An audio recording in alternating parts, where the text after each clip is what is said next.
Lost in the Script, episode 2. We distracted. Are we distracted? How y'all doing, man? Another week in the books. Oh man. There's a lot going on. Look, y'all, I would really love if we did this around Tuesdays because That's everything when all happens. shit go down. Yeah, everything happens in the beginning of the week. But then again, we get at the end of the week when all the things done fell down and people done said stuff, retracted, had opinions and changed them. So we get to get the full context when you listen to us give our opinions and we listen to y'all opinions and we can just build together, as they say. Yeah. Anyway, man, hopefully we have a good discussion today. Yeah. We've been talking about the same damn thing for about, 3 weeks now? Same shit going on that needs to be discussed. That's why I named it that. I was like, dang, at this point. Yeah. This get dragged out, flipping and flopping, going every which way. So every 6 months I got to get that Ahab and Jezebel spirit off the channel. So we may lose about 50 people. Who you gonna lose? What up, Eastwood? What up, Regina? Got to do a cleansing on the channel. That be 50 people gonna unsubscribe today. Yeah, Trevor said he's gonna have some people unsubscribe. He got something he want to say. He didn't even tell me. It's all a mystery. Hold on, let me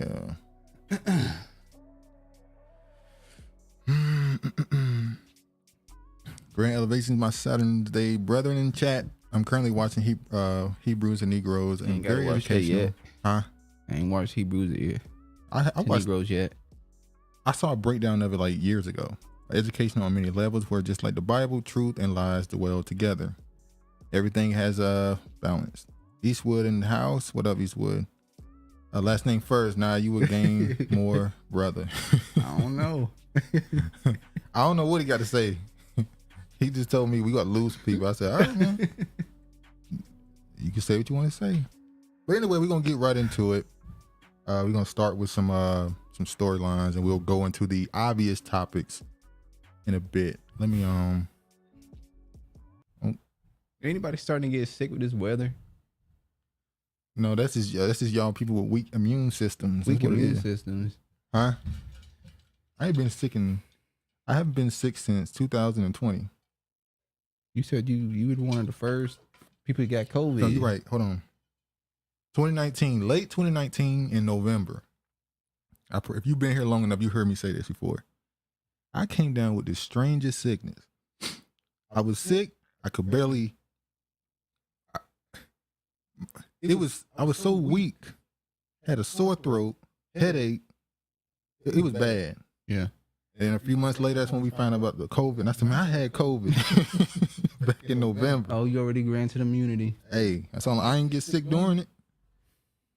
Okay. I got least sick during it. But anyway, let's get to it.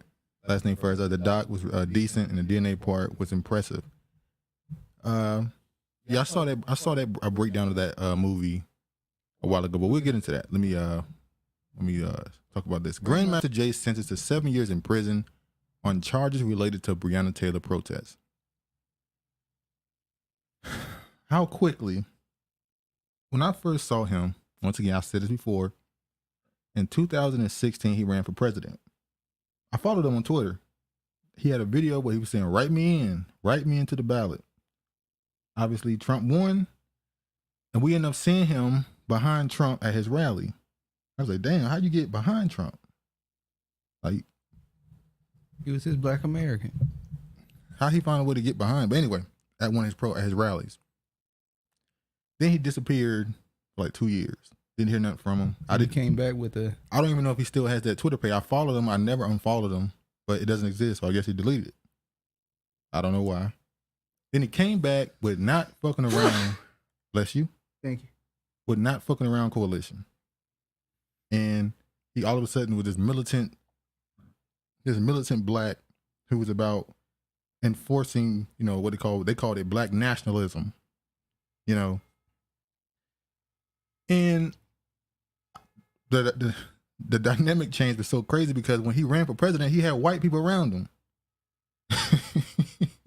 So it's like, okay. Well, we know why that was. Then he had the thing with Breonna Taylor. Then he had the girl in Louisville who felt threatened, who went to the council meeting and cursed at the cops, and people were saying, oh, she's in danger. The cops might do something to her. It was his group, the ones that said they were going to protect her. Mm-hmm. Around the same time, the Breonna Taylor thing was happening. And there was a video of him pointing a gun at a camera, pointing at it. He just kind of lifted his gun and pointed at it and put it back down. He said he was pointing a flashlight at it to show people, oh, there's a camera over there. Like, you know how people do something in your hand, you just use it to point at something. Mm-hmm. They saying it's a dangerous weapon. He was pointing a gun at us. We're going to give him 25 years. But they ended up giving him 7. His storyline is very strange. I'm pretty sure he's a Mason from the things I've saw. But yeah, from what you know about this storyline, what do you think? I don't care. I don't care. What do you mean you don't care? Because he's an agent. I know he's an agent. I agent said it of from what? day one. Agent of what? He's an agent of chaos. Leading black people into a protest, or they didn't even know how to point the guns. We ain't gonna tell you what channel we. There was a channel that was going at him that we were watching. They was right. They were right about him. We can't even talk about that channel no more. Than they did some despicable shit. Yeah, but yeah, that was crazy. Yeah, we can't even go into it. But when he had his group and they were walking around with their weapons, they weren't holding them properly. They weren't holding their weapons properly. There were plenty of black people, and not just white, because the white people were making videos mocking them. And look at them, they can't even hold their gun right. They're looking at so you got these quote unquote alt-right, whatever they call themselves, percenters, who are like, this is This is going against. This who coming against us, or we gonna do them dirty. We'll for sure win this battle. So, and I was thinking, I remember I made a joke. I said, what if they playing possum? What if they purposely looking like they just fumbling and bumbling around? Oh, so black people finally playing. Yeah, playing dumb. So that when they run up on them, shit gonna change quick. But then somebody shot themselves at one of their marches, and it's like, now damn, if you were practicing, if you really playing possum, the possum going too damn far. You really playing possum. But yeah, somebody was like, man, he gonna get somebody killed, and obviously that's when somebody got shot. The immune system takes a beating in Seattle due to dampness, mold, allergies to our plant ecosystem, etc. Born here, often compromised due to fall and winter. Yeah. Well, that's Travis right there. He's been here for a little long, so. You put up Eastwood's comment? What? Yeah, let's put it up. Oh. Yeah, he said, Grandmaster Jay is an agent. Trust me, I know. Been there, done that. Keeper, what up? All right, let me show this. Okay. Damn, which one is it? Oh, yeah. Says here, Grandmaster Jay, the leader of the Black pro-gun activist group, would spend the rest of the decade behind bars. The 59-year-old Cincinnati man, legal name John Fitzgerald Johnson, was sentenced to 86 months in prison this week for his actions during the 2020 protests in Kentucky. Johnson, who founded the Not Fucking Around Coalition, hey, it's a serious name, ain't it? Was accused of pointing an AR-15 at two federal deputized officers in downtown Louisville.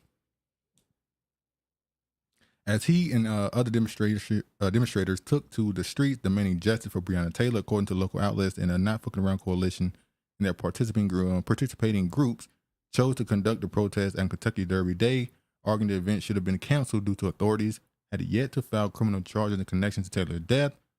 The 26-year-old black woman was killed in March 2020 during a botched raid on her Louisville apartment. In that case, the Breonna Taylor situation, there's some people making theories that they wanted to get people out of that building so they can destroy it, so they could trying to sell it, the property at least. So they're trying to, it's basically a form of, what's the word they use, redlining? So I don't know. So basically, obviously, I don't got to read the rest. You know what happened. So he was sentenced to 7 years. I mean, we're gonna do the obvious. If it was a white man. No, we ain't doing the obvious. We're not going to do that this time? Next topic. Wow. What Grandmaster Jay do? All he did was stand for his people. What? Give the man the benefit of the doubt. You don't even care about him getting locked up unfairly due to the wicked system coming against the black man? Yeah. Heard it all before. All right. Here go another bullshit. 10-year-old student may face battery charges after hugging school counselor. A 10-year-old boy was suspended for the Florida elementary school and faces a charge of misdemeanor battery. You already know what race the teacher was. We don't even got to tell you. Excuse me, sorry about that.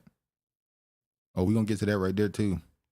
Inappropriately touching the school counselor during a hug, an allegation that his family denied. The counselor of Holy Hill School in Volusia County alleged that she was visiting a classmate on October 24th to discuss something when the fourth grader approached her for a hug, according to a police officer and a copy of his suspension letter provided by an attorney from the boy's family.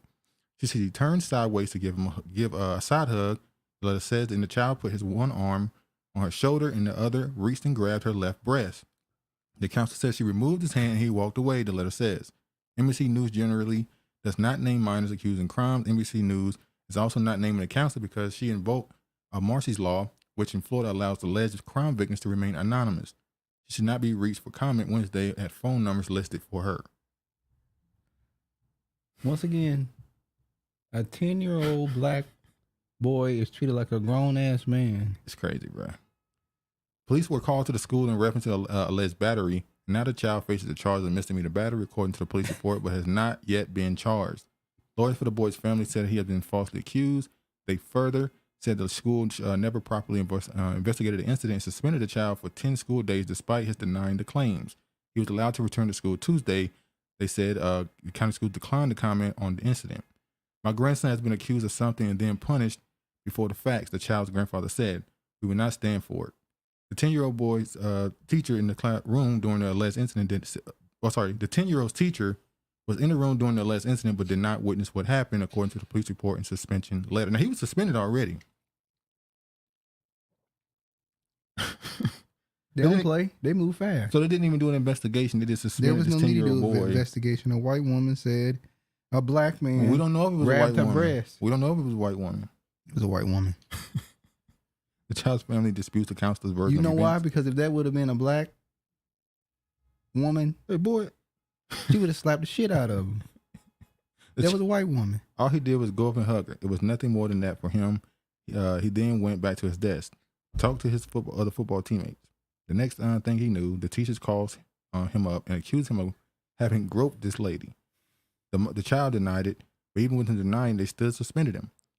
They still called the police on him. The counselor still told the police that she wanted to pursue criminal battery charges against a 10-year-old kid. Attorney Frank T. Allen, who was representing the family, said the family believes racism was at play. The child's father said the incident is reminiscent of the case of Emmett Till, a black 14-year-old. Why would you do that? That's crazy. That's what I said. Oh, here you go. The child is women and white women. Okay.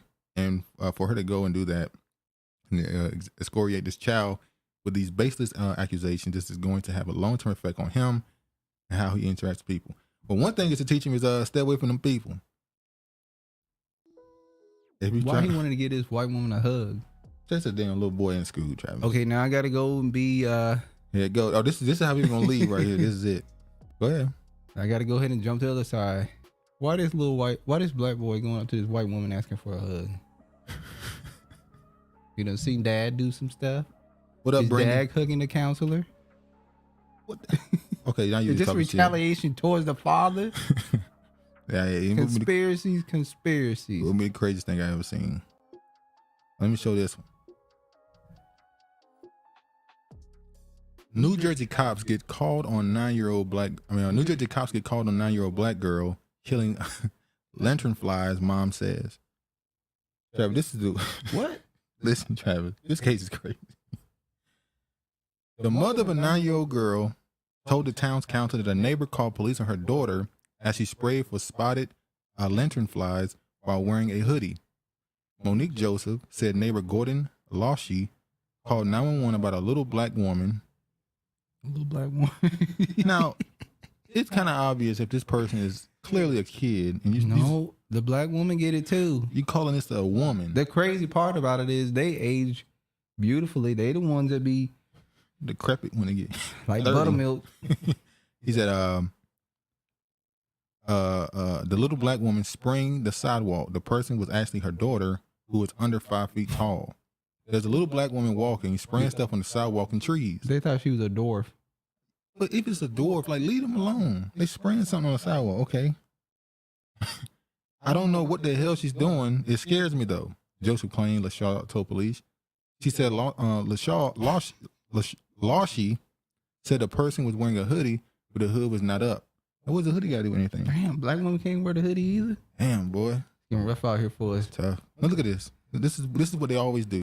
It's sickening. It's sickening and scary to hear my neighbor use tricking words that have resulted in the death of too many black and brown children. There we go. Where's this located at? New Jersey. Thank you. Where you get people like Sha'Carri Stevenson saying he's Puerto Rican. Well, he is. So remember what he said. He's Puerto Rican. Oh, wait, he is. So when shit happened to him, he's Puerto Rican. Okay. Black and brown children and adults at the hands of police. Black hoodie, I'm scared. Those are triggered words, Joseph said, adding that their use was unconscionable.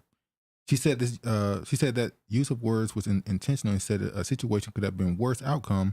She commended the response of Caldwell police officer. Joseph said the daughter was afraid to go outside the next day. It's unfortunate she understands exactly what could have happened to her if she lived somewhere else in the country. Wait, what do you mean somewhere else? It happened in New Jersey too, though. Yeah, they get it too. I don't understand. They're not excluded. So now they're talking about, the teachable moment, TikTok showed a formula for lanternfly spray. Anyway, so a little black girl was spraying. A little black woman. She was 9. It's obvious. Like, look, this is clearly not no damn woman. I don't know. You remember that baby? That little black baby that was going around? There was no black baby. That little white woman who was acting like a kid and got adopted and was staying with families. Oh, you talking about Orphan? Yeah, no, Orphan? That was a real life situation that happened. Not just a movie. She was a predator going after the man. These women's husbands. Okay. Orphan Annie. Let me show you this one right here. This case right here, it seemed like a very obvious, No, I saw this. You saw this already? You read it? Yeah, I read it. Okay. 3 Americans found dead in Airbnb in Mexico on trip to celebrate Day of the Dead. Well, that was a first strike against them. Relatives said Candace Florence, 28, had been staying in Mexico City with high school friend Jordan Marshall, 28. Marshall's friend Cortez, is that Cortez Hall? He's 33. Oh. No, it's not in this article. Why didn't they put his age up there? Maybe they didn't have it at the time. I think this article was written before the other one that I got. 3 Americans were found dead in an Airbnb in Mexico City for a trip to celebrate the Day of the Dead, authorities said the family on Wednesday. Candace Florence, 28, of Virginia Beach, Virginia, was staying with high school friend Jordan Marshall, 28, also of Virginia Beach, along with Marshall's friend Cortez Hall. Relatives told NBC News and NBC affiliate Wavy at Portsmouth, Virginia. Investigators believe that the trio died of carbon monoxide poisoning, Mexico City prosecutor said. Marshall, a 12th grade English teacher at Roosevelt Collegiate High School in New Orleans, loved to travel, said his mother, Jennifer Marshall. Now, all I want to know is, did the bodies come back with their organs? That's one thing. But another thing that happened is, they went to Mexico. Remember that part. And this one right here, they give the age of him. I wanted to make sure I show this. So this is the article where they showed their age. They were staying at La Rosita, a neighborhood in Mexico City borough and close to the upscale Santa Fe business district. Airbnb did not immediately respond to requests for comment, but in a comment to Bloomberg said that deaths were a terrible tragedy and that the company was ready to assist in inquiries for authorities. The tragedy comes as an influx of Americans and other foreigners visit and move to Mexico. Now remember, are they killing? Listen, I'm about to get to. The locals do not want Americans there. They've said it. They're on all forms of media, TikTok, Instagram, because Twitter. They're changing their culture. They're making stuff go up. Yeah. As far as prices of, cost of living. Their culture, like you said, the culture is changing. They're starting to put English. They're getting rid of the little Mexican cafes and replacing them with yoga studios and Starbucks and when you start seeing Whole Foods. When Whole Foods come in your neighborhood, it's over. Amazon too. So I'm wondering, is it possible that the locals did something to make gas leak? Because I have an alert on my phone, and I've seen alerts where they said there's carbon monoxide leaks here in Seattle, some places. So it's not something that's rare. But is it possible that somebody local did this? Maybe not to kill them, maybe, but to just put a scare on people and make people leave? Or was this a random accident? Yeah, this is why black people don't travel. Most people start traveling at the hostel.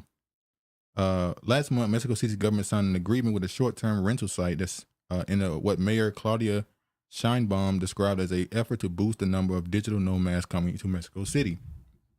Gas leaks have caused other deadly incidents involving tourists in Mexico. See? So it's not one incident. In March, an explosion caused by a gas leak killed 2 people and left 18 injured in a restaurant in a beachside tourist town in Playa del Carmen.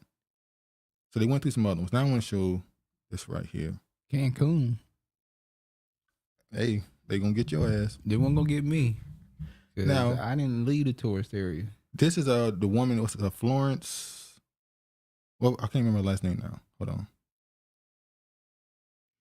on. Candace Florence.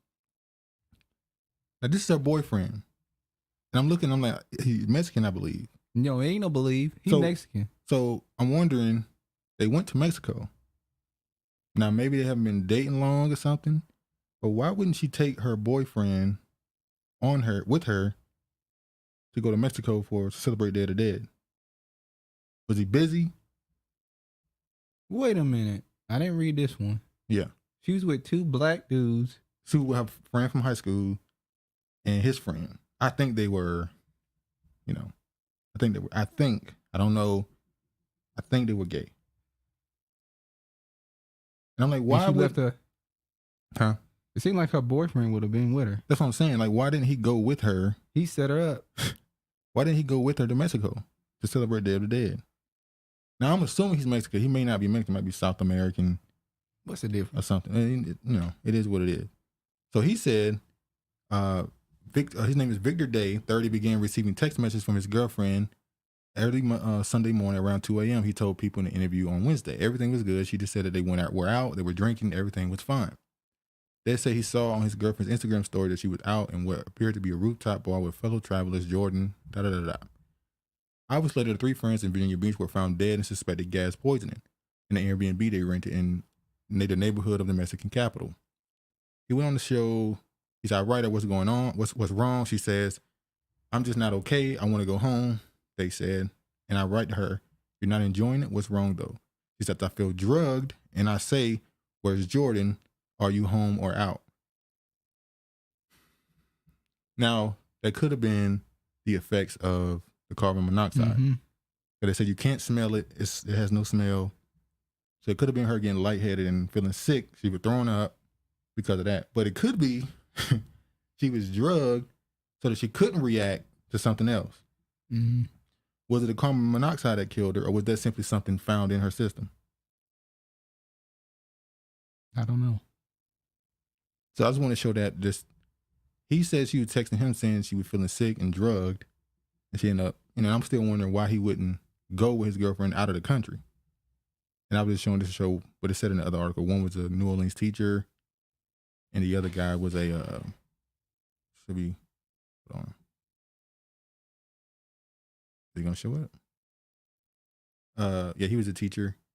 He was a free bird, says the family. That's the other one. What you think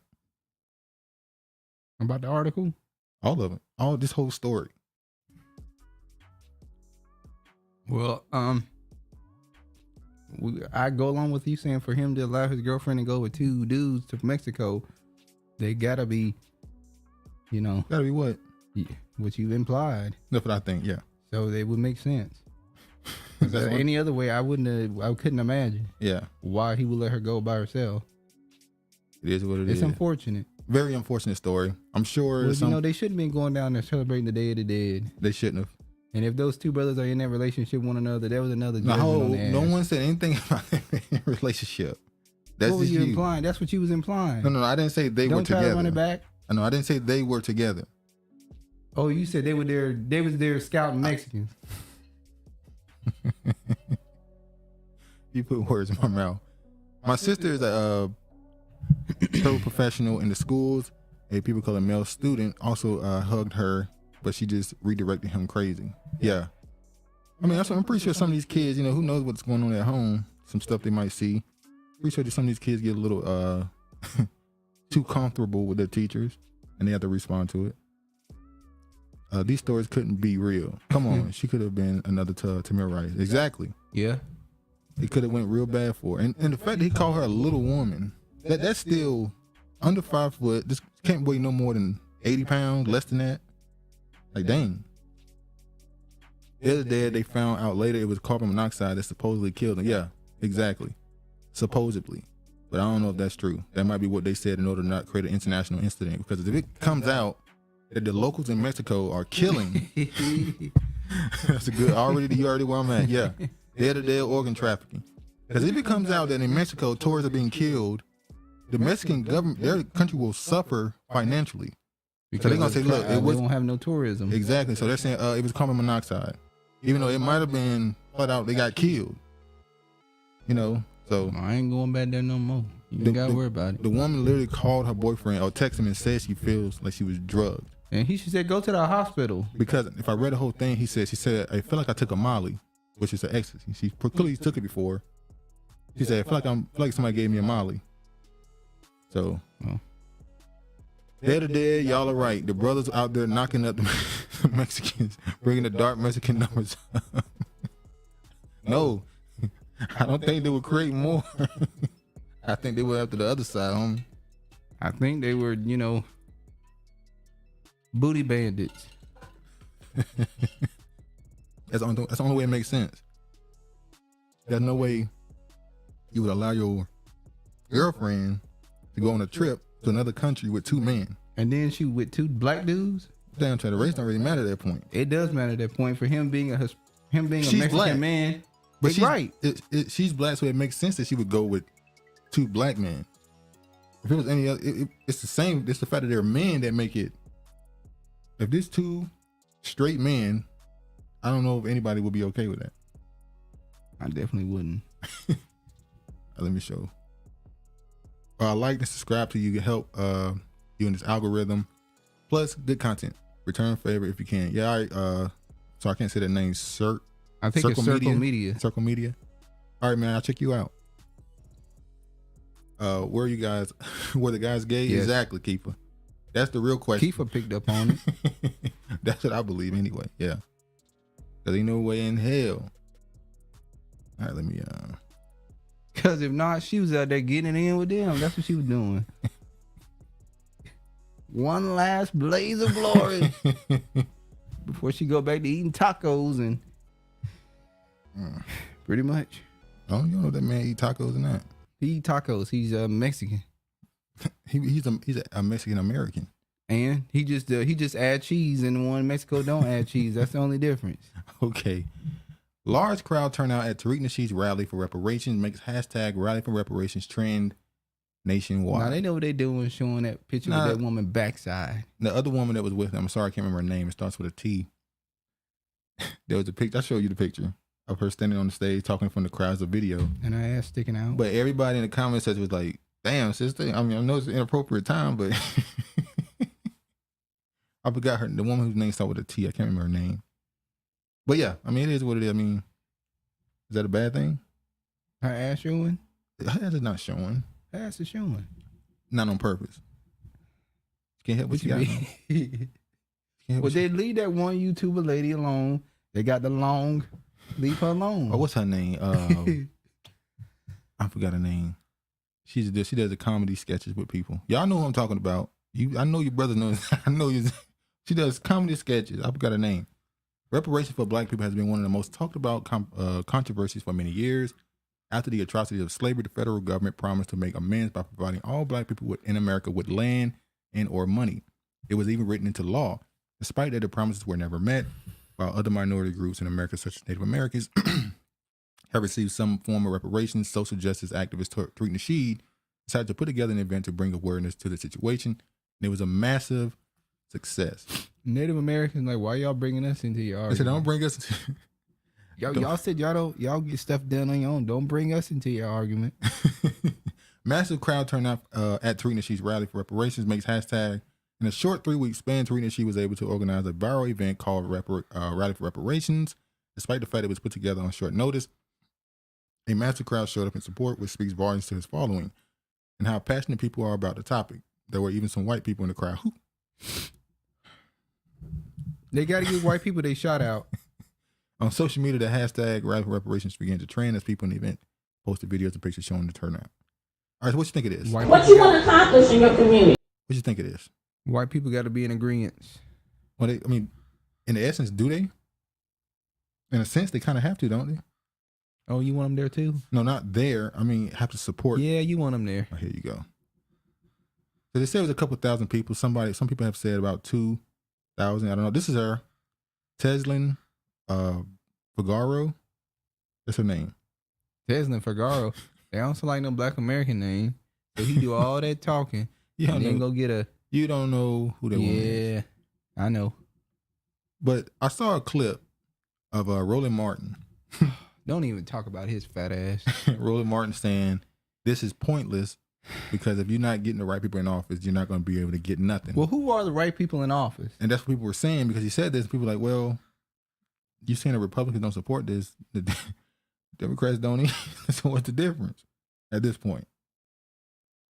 But do you think this is hollow? Do you think this is pointless, a waste of time? For them to do a rally? Like you thought that his museum was. I'm not gonna degrade this and say it was pointless. It brought attention to something you agree with. To something I agree with. I'm sure Black people who may didn't know about it know about FBA now. So I don't think it's something negative. Do you think new people might have been out there, or people that are already? or subscribe to the ideology. I think it was more than likely people who already knew what I'm saying. Maybe it caught the eye because there's articles written about it for some people. I don't know. Yeah, maybe it trending. But I'm not gonna say it's a bad thing. Okay. I thought you gonna. Oh, you must be something else you're gonna say. No, I'm not gonna go in on FBA about having a rally for reparations. I'm say it as a negative thing, even if you disagree with some of the things. Like I will say, it's funny that you had a lot of Pan-Africanists. Yeah, there were there. I mean, as a matter of fact, it's funny you said that. I'm about to show it now. What do reparations mean to me? This is by NPR, which is owned by the United States. It is a propaganda machine, but regardless, these are the people that showed up. They showed a picture, had some of the people comment on what reparations meant for them. As you see here, Oakland Roots. He said, reparations mean acknowledgement. It's an acknowledgement and proof of everything that I've been learning, everything that I've been teaching my children. That we are builders and are creators of everything, and just that we've been through lies, and to get reparations, like I said, is an acknowledgement of truth. Black Americans, we do not have a main character syndrome. We just happen to be the main character. Let me tell y'all something. No, I ain't gonna go into it. I'm gonna leave it alone. No, go into it. Nah. So look at this. So these are more people. That's the Native American, the Black Native American representative. Dane Calloway should have been out there. These are more. Now this one, he got the Eye of Horus, the Ankh. He's a Kemetic brother. Pan-Africanist. Well, in your journey, in most Black people's journey of learning, you go through the Kemetic phase. I didn't go through the Kemetic phase. Yeah, you did. With who?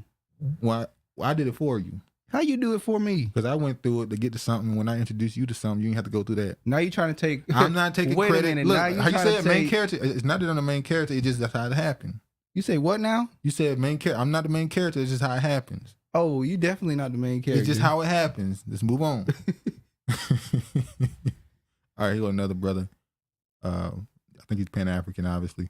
So you think? So the fact that a lot of these Kemetic, Pan-African, Black Panther dudes showed up to this. It's not an FBA rally though, is it?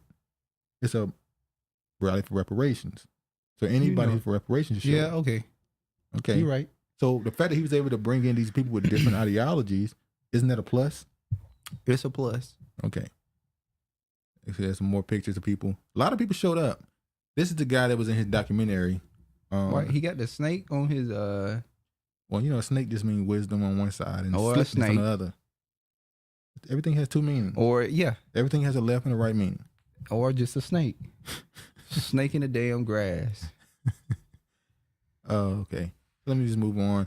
I want to show Cut the check. The rally. We've been saying that for how many years?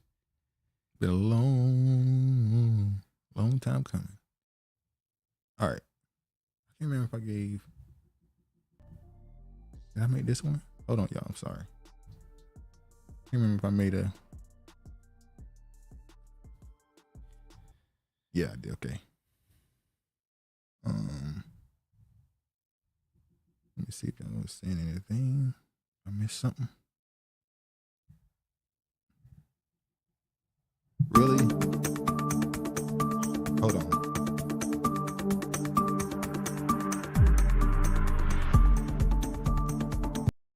Okay.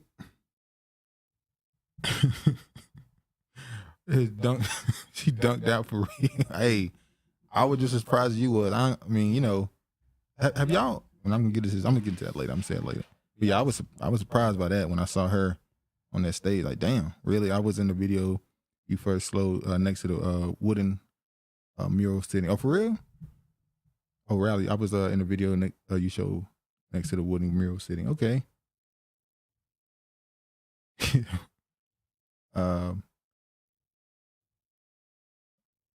was approximately 3,600 people. That's a good outing. That's a very good outing. 3,600 people in 3 weeks. Some people, you know, they what when the Byron Island thing, they couldn't even get. Oh, you comparing it to ADOS, huh? I'm not comparing anything to that ADOS. Was ADOS. You just did it. I'm just saying that was a cause at the time that needed attention and didn't get that many people. I guess some people can't organize. That's what you're saying. That's not what I'm saying. Don't throw that on me. If that's what you want to say, don't be passive aggressive and try to say that came out of my mouth. Wiggle out of it now. Say you said it. Okay. Because if I said it, I say it. I'm gonna stand on it. That's not what I'm saying. So I don't need to stand on it. So why weren't they able to get the people? They weren't interested in that one. Maybe they weren't interested. Okay. That's the sample. Reparations will not happen in any way. If it does, it still wouldn't help. Well, it depends on which way you're looking at it from. If you're saying would it unlock black people's potential and make them rise to the highest level of their ability, probably not. But it definitely would help in some other ways. Reparations is coming when this thing is over with, though. So if black people were giving reparations tomorrow, I mean, America is done today. It's already over. And a lot of people who don't want America to be done today because they want to continue living in this. Well, it's the thing. If you take reparations from America, are you not helping sustain it? Because the only way what they give you will still have any worth is if they stay America. They stay the top dog. If they give you reparations in fall, then the reparations is useless, right? Yeah. And they ain't got no gold to give you.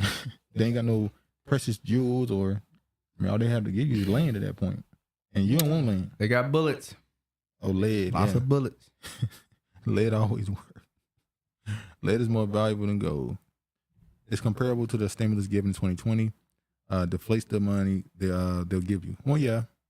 But see, they've been doing that. You ain't even got to use that for 2020. They've been doing that since 2008. They've been printing since then. So it's kind of the same thing been going on. Mr. Obama. Even Trump. How come you don't have that? Leave President Trump out of this. Huh? Leave Trump alone. He didn't turn it on. Obama turned it on. Well, Trump was still doing it. How do you think he was able to give money and all that shit? You need to mind your business. All right. DJ, what up, man? He said, how come you don't have that things option on your channel? We don't have what they call it? Membership and all that stuff. I didn't turn it on.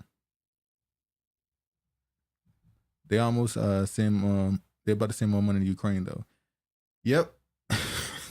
They always find money for Ukraine, don't they? It's just magical. They're special people. They're big Israel. And we about to get into Israel, right? It's funny. Good. Thank you, Kiva. You really did just help me segue that just perfectly too. Speaking of Israel and the Jews. The tiny hats. Tiny hats. Nets owner meets with Kyrie Irving, concludes star does not have belief or hate towards Jewish people. Now, how can he? How do you prove you don't have hate or beliefs that are negative towards some people? How do you prove that? You can't do that with words. I can say anything. Have you ever harmed them? No, I'm saying if I have ill intent towards someone, you will never know if I don't tell you.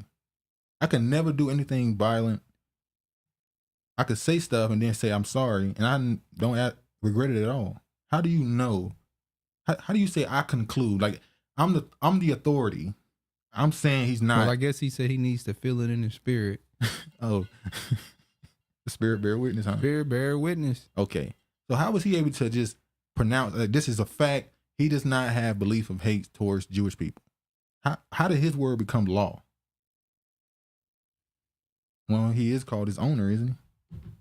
Ooh, that's a word they use. They don't like that word now. They want to call them governors. No, they've been owning you. Yeah, they've been having that word on. Don't try to change it. That's my now. owner. Jervis Draymond Green, who wanted to change it. He said, Brooklyn Nets All-Star Kyrie Irving is eligible to return to basketball court on Sunday against the Los Angeles Lakers. Ain't it funny? This is why if you're somebody who don't pay attention enough, you start thinking that all this shit is just scripted together, real nice and neat. I said nice and neat. Real nice and neat. How is it? His game back just so happened to be against the Los Angeles Lakers.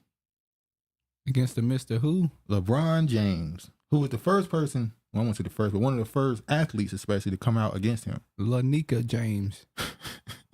And it just so happened that all this stuff comes together, and it's right against his team. So that's going to be a very high profile game, big game right there. And the Lakers ain't shit this year, so that's going to be the most pub they get. For no less than 5 games after sharing the anti-Semitic film on social media, the Nets organization stated that Irving must meet a series of objective remedial measures. While it was unclear whether Irving had satisfied those measures, Brooklyn owner Joe Tsai met with Irving on Thursday and said that he does not believe Irving holds any anti-Semitic beliefs. Isn't he Chinese?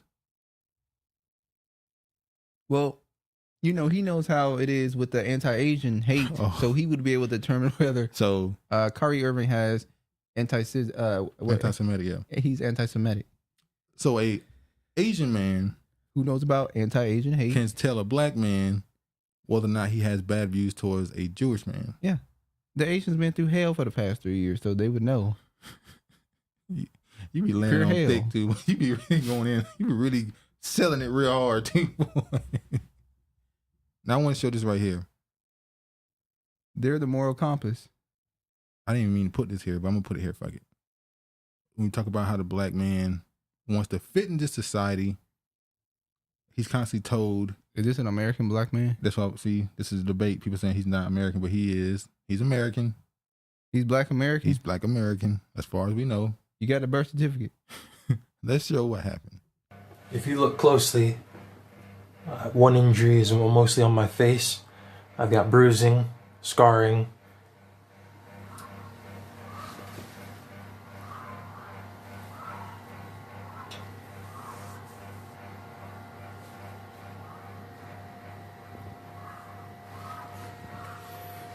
I've got 9 injuries. I've got injuries on my arm, my chest, my neck, my jaw especially. It hurts when I chew, especially in my facial area right here. Today's the 28th of October. I hope you get this message. If you look closely. Okay, what's the point of that? They said what's happening is they say that he is a black man in Ukraine who's being abused by Ukrainian soldiers. This has not been something that has completely fact checked. This is what they're saying that's going on. If true, you get what you deserve. Why he took his ass there. We told y'all don't go there. Before you went over there, people were saying it's Nazis over there, like open Nazis, and you went over there. Didn't they put out something saying that the Ukraine people said what to black people? You talking about the report that the what do you call it?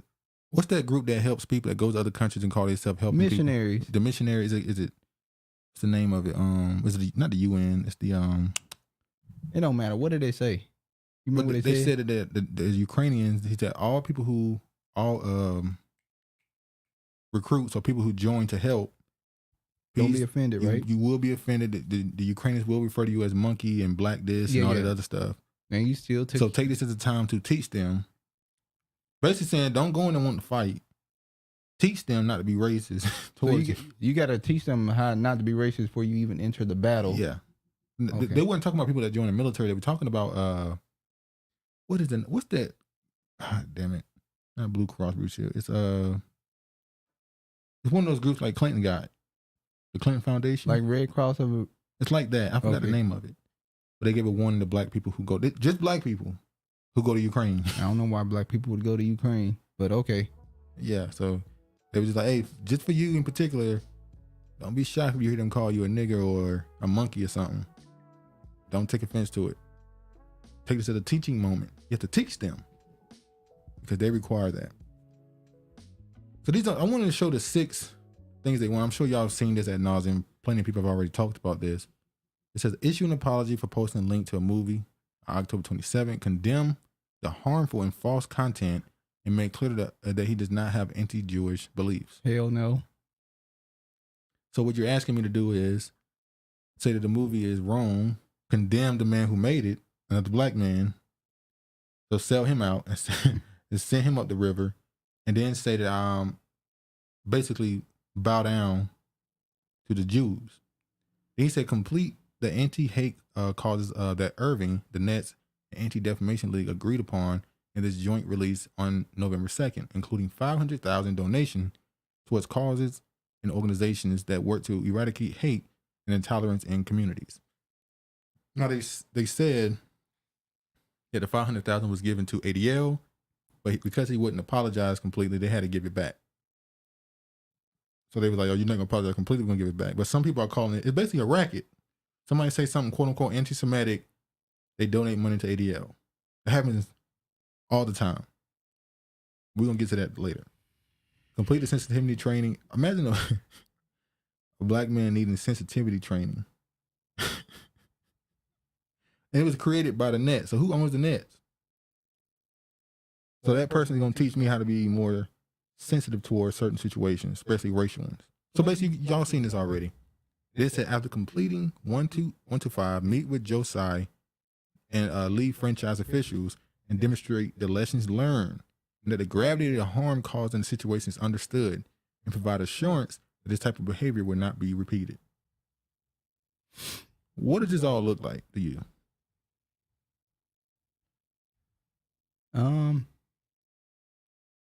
Looks like it looks like you're just buck breaking. That's the term a lot of people are using. It's buck breaking. I even saw a dude who taught boxing talk about this, and he brought up, this is like buck breaking. I'm gonna take one of your strongest, put it in front of everybody, and break them down. So you'll know better, so you won't even try to do something. It's almost like the COINTELPRO thing where they said we're gonna destroy the Black Messiah. Get rid of the person that's willing to take the bullets.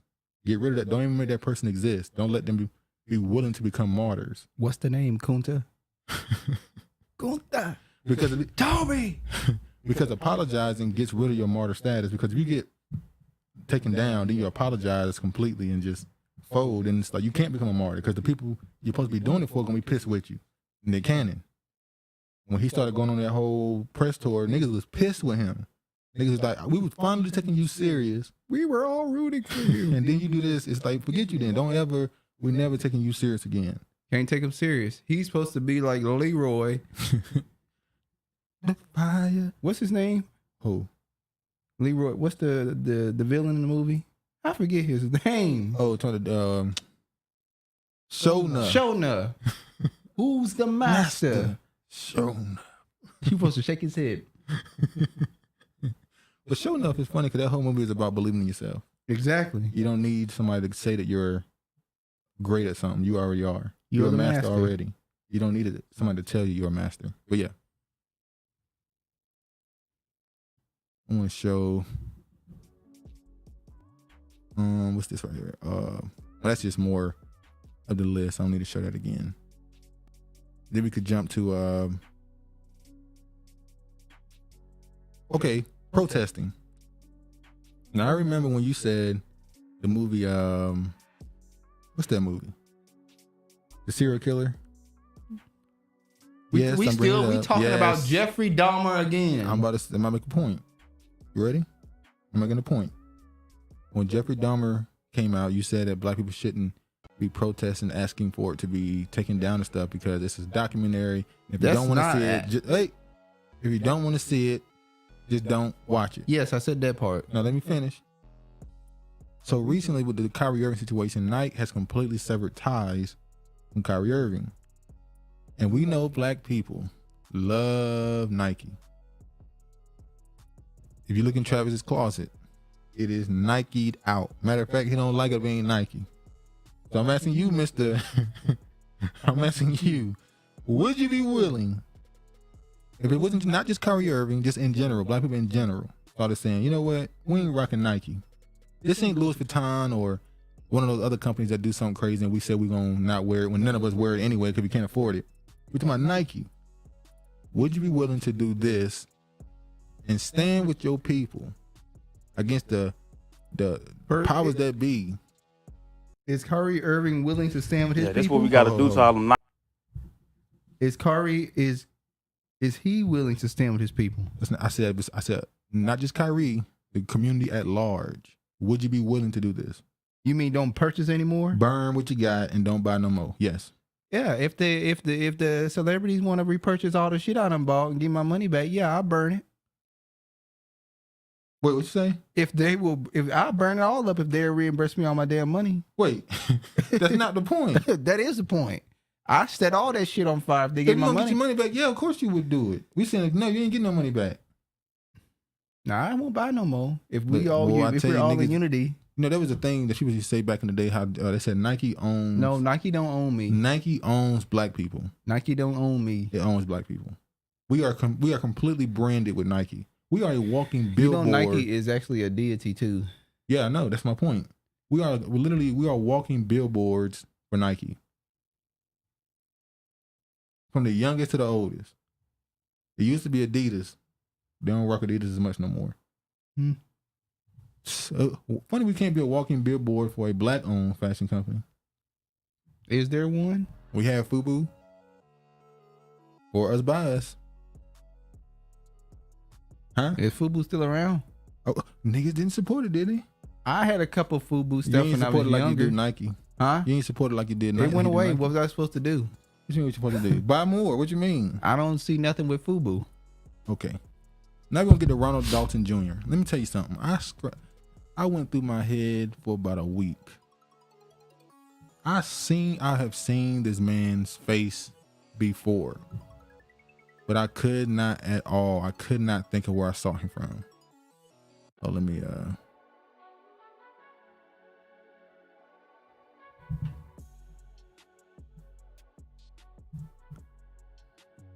Kyrie of the NBA, I'm boycotting this entire season, and LeBron is a real bitch.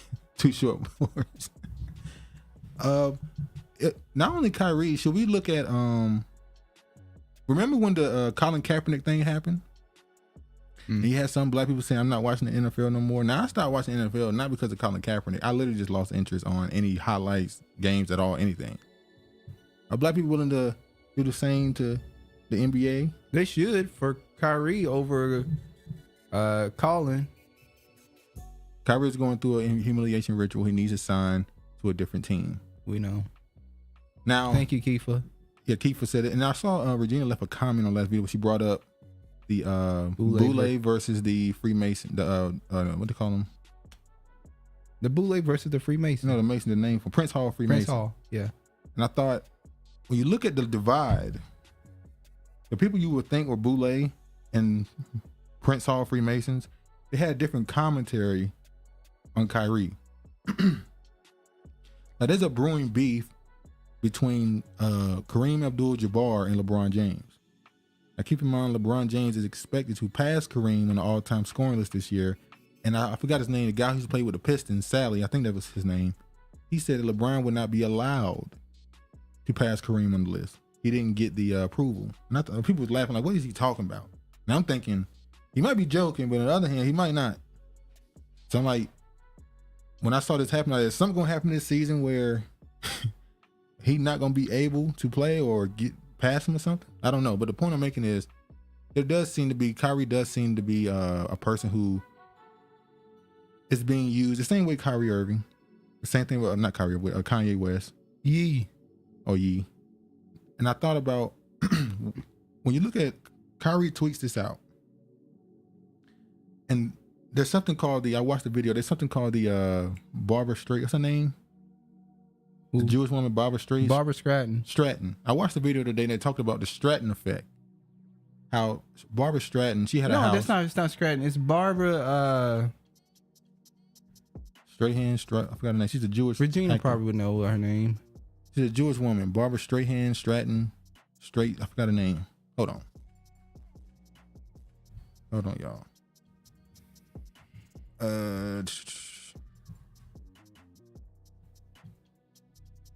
Okay, hold on. Barbara. Wait.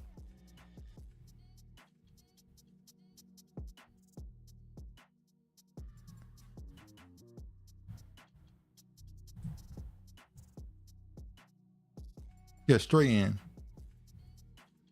Yeah, that's her. Yeah, Streisand. Strahan, whatever how you say it. They call it the Barbara Streisand effect, where she had a house that she had that she didn't want people to know about. Somebody took a picture of it. Only 4 people had the picture and knew of it. But because she sued for $50 million, all of a sudden 400 million people downloaded the pictures and knew about it. So basically her trying to hide something led to more people knowing about it. So Kyrie Irving situations happen. He tweets the picture. Whoever saw it. But because they try to demonize him for even acknowledging it, it grew even bigger. So now who knows how many sales that movie has for Hebrews to Negroes. But what would be the purpose? They know this can happen. So why would you want something like this to grow? What's that? I'm sorry. So my belief is they purposely wanted to grow so that they can demonize the entire movement. I wouldn't be surprised if something happened with this Ronald Dalton Jr. dude in the next month or so, where they bring up some old footage of him saying something that they believe even black people will be against. So not only do they demonize Kyrie and him, now the entire belief in this gets demonized. A lot of the Hebrew Israelite camps out there on the street. Exactly. So one in particular, if you follow one camp in particular. But I remember a few years ago when they said that a Hebrew Israelite ran into a Jewish man's home with a machete. Remember that? I think it was in New Jersey. That was the one, him and his wife. No, that was a store. Oh yeah, they vandalized a Jewish owned store front. There was another one. They said a man ran into a house owned by Jews and during a gathering they had after what we call church, and he came in with a machete. And I was like, and then the one at the White House. And then one at the White House. So they've been doing this for the last 4 or 5 years because it's getting bigger. Because at this point you got some of these channels with 100,000, 200,000 subscribers. They're getting hundreds of thousands of views. It's like this stuff is kind of normal on the internet at this point. So how do we? It's already growing. We can't stop it from growing. So how do I control it? Well, we make it grow purposely even bigger, and then we bastardize it. We make it seem like these are the talking points they all believe. These are the few things they all believe in. So now everybody else going, oh, they believe that? I ain't dealing with none of it now. So now it'll fall on its own. That's what I believe. But yeah. So you're saying Kyrie Irving was told to do this? I'm not saying told, but I think it's being used that way. Because he only did it because of Kanye West. You don't tweet this out if the Kanye thing not happening. That's why he would ask the question. They were saying, are you going to apologize for this? And he was like, how can I apologize for being anti-Semitic when I know who I am? When he's saying I'm Semitic, how can I be anti myself? Well, he's not Semitic. He's Shemitic. If you believe in the system, he is, yeah. All right. There's something in this world you're supposed to hate. There are some things in this world you're supposed to hate. Exactly. Like I said, it's always a things you're supposed. There's a time to love, hate, fight, and run. There's always a time for different things. Some people you're supposed to hate them. Interesting that the owners of the Nets is Asian, in light of the faux Asian versus African American hate narrative, which is why he's being used in the way he's being used. He's the voice of understanding the Asians. He's the moral compass. The moral compass. That's a better word. They've been through hell for the past 3 years. We had to get a bill passed. Black people been beating the shit out of them. So they know how it feels to be under attack by Black Americans. So they would know if you're sincere in your apology. Yeah. I just came in, so you see movie camera about Ronald Dalton Jr. from hometown Detroit speak about his book, Vid and Kyrie. Yeah. I know, I've been trying to think. I know this dude's face. Beyond the books and the vid and stuff, I know his face from somewhere. I've been thinking so hard about it. I've seen it somewhere. You know how you find some channel on YouTube from like 8 years ago, and you'll find a channel that talk about, I don't know, cooking. And then years later you find them and they're talking about fixing cars. And you go, I know that person's face. So he may have started out somewhere else. Yeah. And now he's somewhere else. He could have renamed the channel, rebranded the channel, and you don't really know. But I can't remember where I saw his face. I don't know if it was a debate. I don't know if it was with a camp, even though he says he's not from One West. So I don't remember. I know his face, but I can't remember where I saw it from. But when I remember, I'm going to know why it's important. Another note, Kyrie should get back to pay, get back pay like the rest of the New Yorkers that's supposedly getting it. Yeah, we're going to talk about that too. Ukraine beat down. Why is his ass there? He deserved that beat down. Also, the African come on, man. He African. Come on, man. You can see it. Look, they said he African American. Are we going to deny the man who he is? Look, Duke be trying to say I'm trying to be funny. I can look at a person and tell majority of the time if they are Black American. There's one lady that caught me off guard. She was a Black actress in the TV show. What's the name of that TV show? What? Where they could time travel. It was on HBO or Showtime. The Nigerian woman on there. She was heavy set. Love Country. Love Country, yeah. The heavy set black woman. Yeah, she do look black American. She look black American. But she's Nigerian. You would not be able to She's tell. the only one that has slipped through. It's because her husband African American, and that energy done rubbed off on her. Okay. And that's why she look different. Racket sounds correct, dude. New Jim Crowism, yeah, or revised Jim Crowism. That's a better way to say it. Yeah. Kyrie, his damn steps were created because we had some so-called Negroes not backing Kyrie from the beginning. When people started to back him up, they changed their tune. I believe they changed their tune because they didn't realize that he would get that much support. Remember, Kyrie has been getting demonized the last 2 years because he wouldn't do the COVID thing, and he's been called a flat earther and all this other stuff. That actually helped him not doing the COVID thing. Exactly. But I think because people thought they were going to just ignore him and be like, oh, here go Kyrie doing something again for attention. But instead, people are like, nah, y'all doing too much right now. And I think that's why they had to change their tune. Kyrie, when the truth is present, the wicked will flee. Oh, yeah. What's the scripture go? What? The wicked flee when no man pursueth. The wicked flee when no man pursueth. The wicked flee when no man pursueth. Finally got in line. What up, General North? Much love and respect, brothers. Much love and respect to you, brother. Boycott easy for me. Boycott nice since I wear Adidas. See, you on my Adidas. Come on now. You can't just go back to the other master. I throw it away. Yeah, she got it. It's funny you said it too, because what, Barbara? I told you she was gonna know.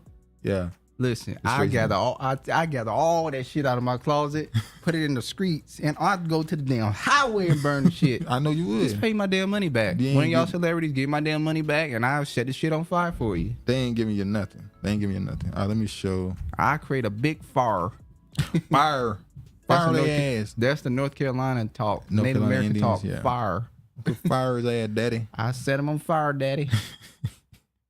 This is Ronald Dalton's Twitter page. He says Ronald Dalton has lawyers on notice in case Amazon, Barnes, and Noble removes his books, movies from Jewish pressure. Will Amazon, Barnes and Noble take the risk of a potential lawsuit? The black community are already to support for the legal team. If this is what it comes down to. What happened to freedom of speech? No, is he asking the black community are ready to support for the legal team? Wait, what? The black community are ready to support for the legal team if this is what it comes down to. Oh, he's saying the black community gonna support it if y'all try to come at him. The legal team? What he mean by support? Expenses. He ain't talking about money, is he? Yeah, I don't know. He got money. Why we need to support him financially? I don't know. I hope he ain't talking about financially because I ain't got it. A lot of us ain't got it. Wakanda Forever just dropped. Ukraine is still at war with Russia, but the NBA, the ADL, and the Jewish community want Amazon, Barnes, and Noble to take down a movie book subtitled "Wake Up, Black America." Shake my head. They must want black people in America to stay asleep. Then he said, well, unfortunately, and this is the one that got me. A lot of them like being asleep. They said even former Israeli Prime Minister Benjamin Netanyahu, even though he's back, the man got cases. Benjamin Netanyahu has been investigated for all type of stuff, and somehow he found a way to get back in power. Because he white. They had like 5 elections in like a handful of years. This is crazy. He said Netanyahu is taking about the Hebrews to Negroes. Why is the Jewish community so afraid of the world finding out Negroes are the true Israelites? Because the people will ask, well, then who are the white people in Israel? Jeff Ites. That's a whole nother They're discussion. imposters. That's a whole nother discussion. But yeah. When they get us, they're going to get us. I know that dude's face. I'm going to figure it out, though. I'm going to figure out where I know him from. Let's talk about Israel. As you know, Israel came about because of the Balfour Declaration after the First World War. Because of Nazi Germany. Well, no, not Nazi Germany. I mean, not that, but the point of the matter is, now it wasn't just given to them because of that. It was given through a particular group. You see here it says First World War announcing its support for the establishment of a national home for the Jewish people in Palestine, then an Ottoman region with a small minority Jewish population. The declaration was contained in a letter dated 2 November 1917 from the United Kingdom's Foreign Secretary Arthur Balfour to Lord Rothschild. Oof. Now, when we talk about the establishment of Israel, there's books and stuff written to tell you that before this is even written, there were already organizations being created and sent to the land of Palestine to commit atrocities and wars. They were even funded, giving money for weapons and smuggling them in to kill people, and to basically starting a civil war in the country. And then it says, a leader of the British Jewish community for transmission to the Zionist Federal of Great Britain and Ireland. This is why I'm so surprised. The relationship between Ireland and Israel is so weird because they were a part of this, but now, if I'm not mistaken, Ireland is one of the leaders in the BDS movement, which means boycott, defund, and sanction Israel. And we're going to talk about how they found a way to slow that down. Huh? Because they're from the land of the block. We keep it real. The text of the declaration was published in press on 8th November 1917. Then we got to go here. This is how you know they're willing to do stuff that is just crazy, because look at this. The King David Hotel bombing. This was a bombing that happened in Israel. At a hotel. What? No. Oh, you scroll right past that. You know what you talking about? Talking about the message up here? No. Go ahead. Man, say what you about to say. No, I have nothing to say. I was just laughing in my head. At what? Nothing. Here you go. The King David Hotel bombing was a terrorist attack carried out on Monday, July 22nd, 1946 by a militant right-wing Zionist underground organization in the Irgun on the British administrative headquarters for mandatory Palestine, which was housed in the southern wing. The King David Hotel in Jerusalem during the Jewish insurgency in mandatory Palestine, 91 people of various nationalities were killed and 46 were injured. So because the British, there were some British authorities there staying at this hotel, and they had papers, documents that were taken from another building that these people did not want to get out. So they were willing to blow up a hotel. And what's the Lusitania? It is alleged that it was a certain group that were a huge part in the sinking of that ship. I'm gonna leave it at that. These people are willing to do what we call, this ain't really a false flag because it happened, but they'll lie about why it happened. Now this one here, and history has proven that who really did it, and it gets ignored.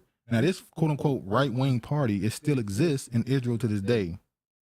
They're the ones you see calling for the complete slaughter of the Palestinians. They just basically saying, just kill them off. Let's just get rid of them. They've called them not human. They call them donkeys, all type of stuff. That's what those people call are. Everybody else. You said what? That's the same thing they call everybody else. Yeah, the goyim. They treat you, you're just nothing. You're cattle. And then this happened. I knew they were going to find a way to bring up Mr. Farrakhan. Kanye and Kyrie spread Farrakhan's bigotry. And then you know he had to come out after that. Uh-huh. You know he wasn't going to let that shit slide with y'all. We no longer have option to ignore it, writes Abe Foxman. And then, of course, he came out and said something. I'm sorry, let me... We knew he was going to come out and say something. Huh? I knew he was going to come out and say something. As far as I know, Northern Ireland and Ireland proper have different views on Israel. On one side of the wall, they're pro-Palestine, while the other is pro-Israel. Exactly. That's why I'm saying they have a weird relationship, because they were connected to this being... They've been established. And if you look at Britain especially, they are... The United Kingdom in general, really, they are very pro-Israel. I mean, if you're a candidate and you get accused of being anti-Semitic, you're finished. Like, you can't win. What's that guy's name who was the Bernie Sanders of... whatchamacallit? What's his name? I start with a C. Corbyn. He lost because he was called anti-Semitic, because he was a pro-Palestine, and he had no chance of winning. The whole country, not just the media was against him, the citizens. So, and I think they have that feeling because they're so close to Europe, and they still hold on to World War I and II. I mean, part of the reason why they left, why Brexit happened, because they don't like the fact that Germany is really becoming the leader. Is becoming the leader over there. They don't like it. They're like, we already beat you. How you gonna be a leader or something? You and France, we beat y'all. France, y'all, we know y'all like to run away from wars. How y'all gonna lead something when we the ones that did it? But anyway, Let me go back here. So then the minister responded. Oh.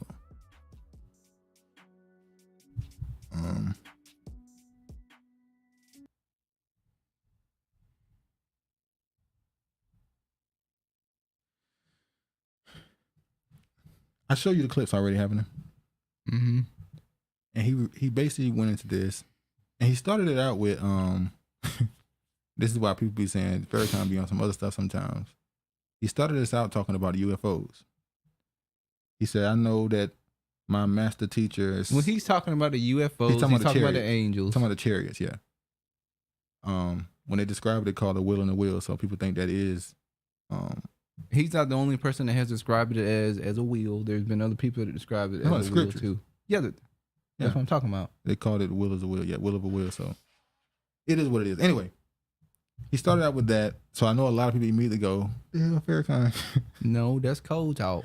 What the hell Farrakhan you know what he's talking about. If you study the Bible, you know what a wheel is. Exactly. So let me go ahead and just show some of the. I'm gonna show just two clips, not too much. He spoke for about an hour. Yeah, he can go for about 3-4 hours. He can go. And I can listen. He can. That's a great orator. He's very good at what he do. That's a gift. Now let me show just two little segments of what he said.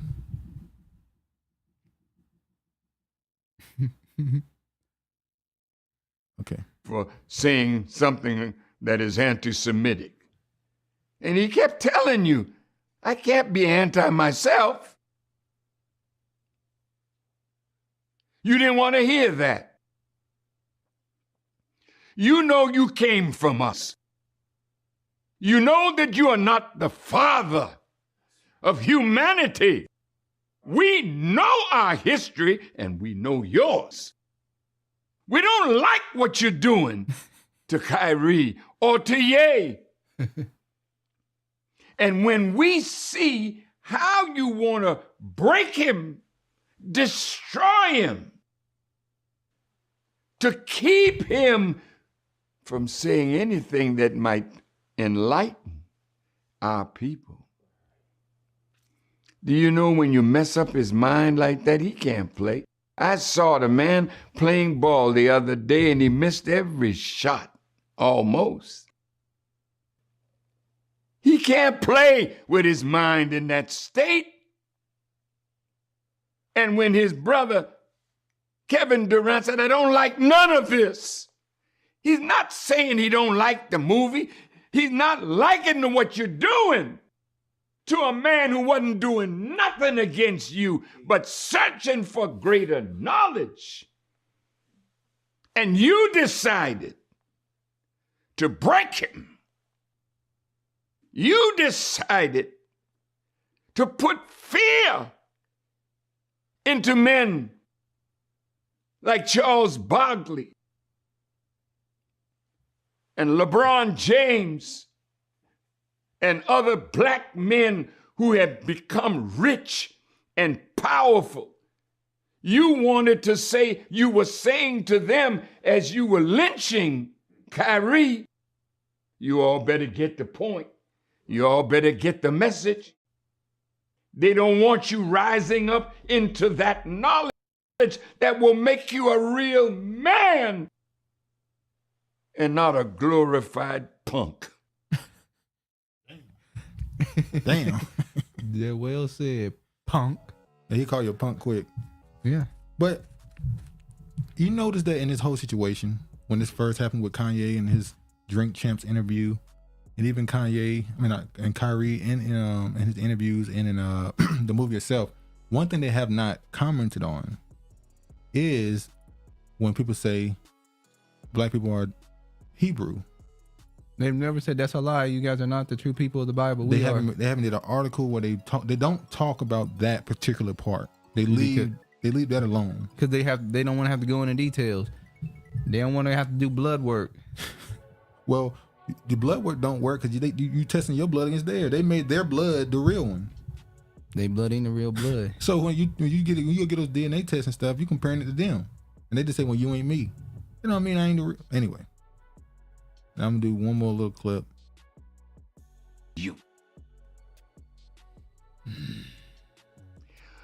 It's Sorry, hold on. All right. The last clip here.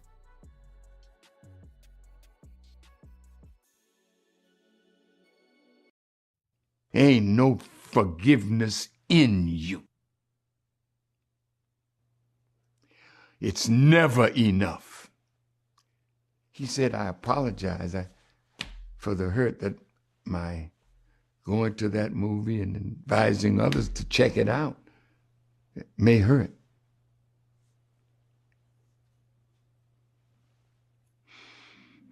That ain't far enough. You did the same to others.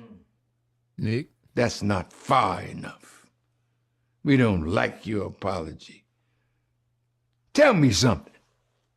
How many of you would come and sit down and apologize to us for the transatlantic slave trade? You come now.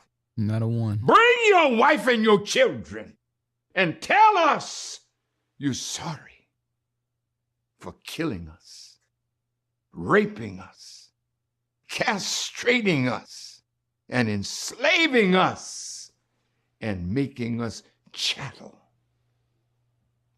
Will you come and apologize? Our people can be like you.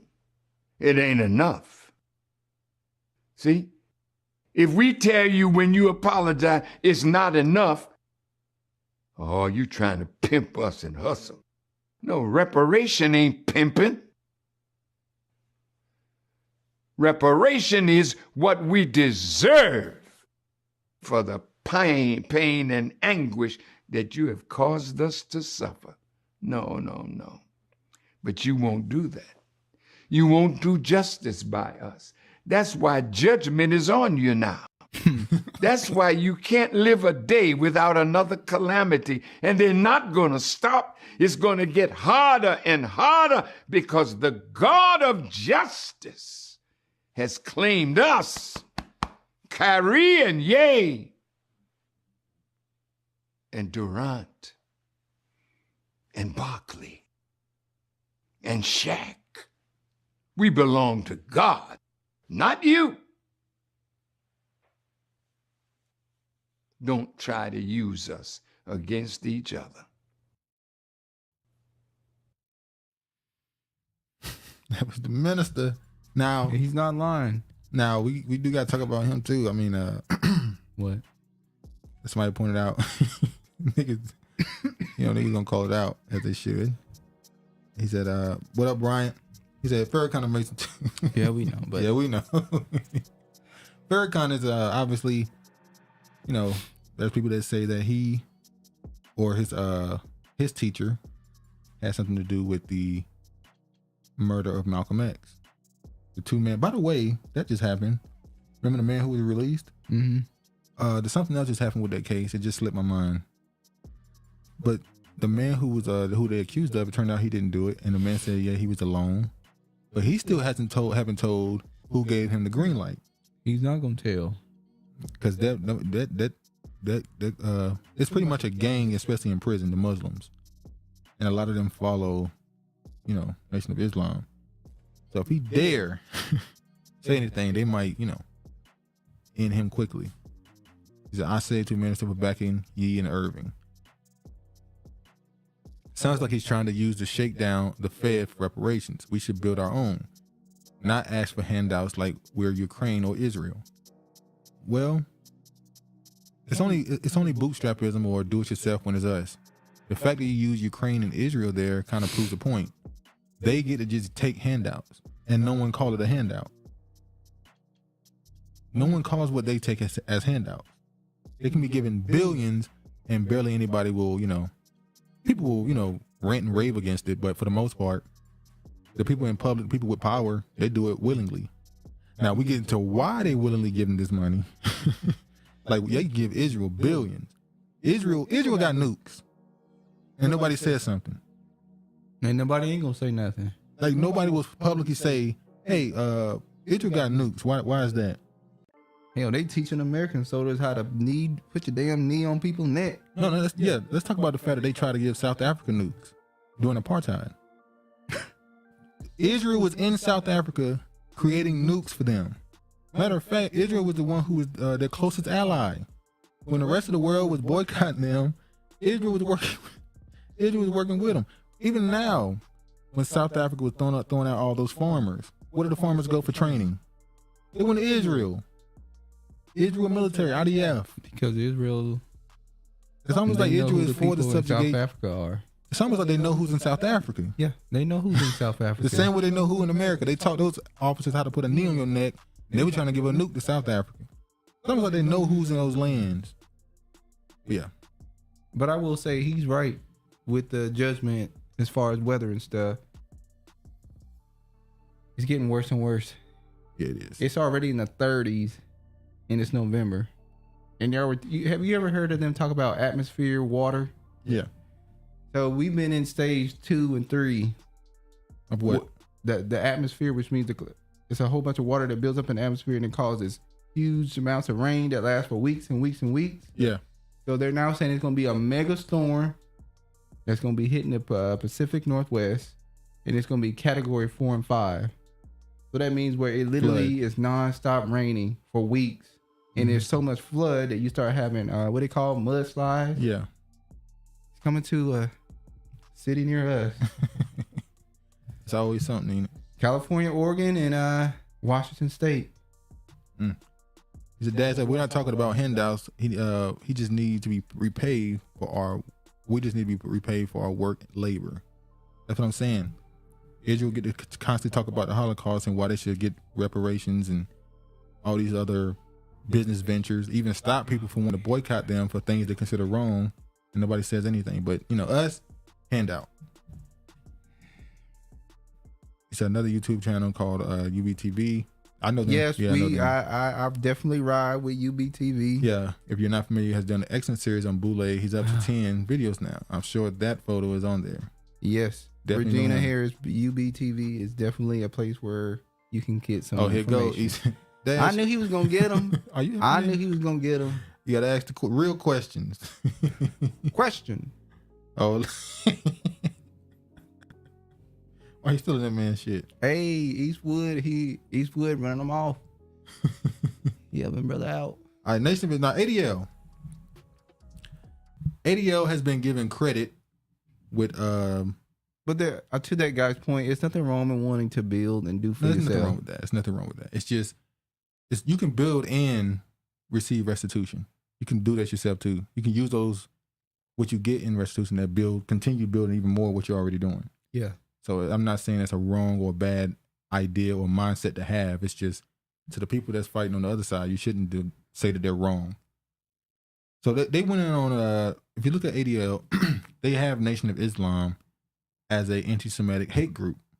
As a few people they have on there. They call Farrakhan the #1 black anti-Semite in the world. Well, I would say if they were to do that, it would be obvious because he can garner the most attention as far as a black, I'm gonna say a black leader. Yeah.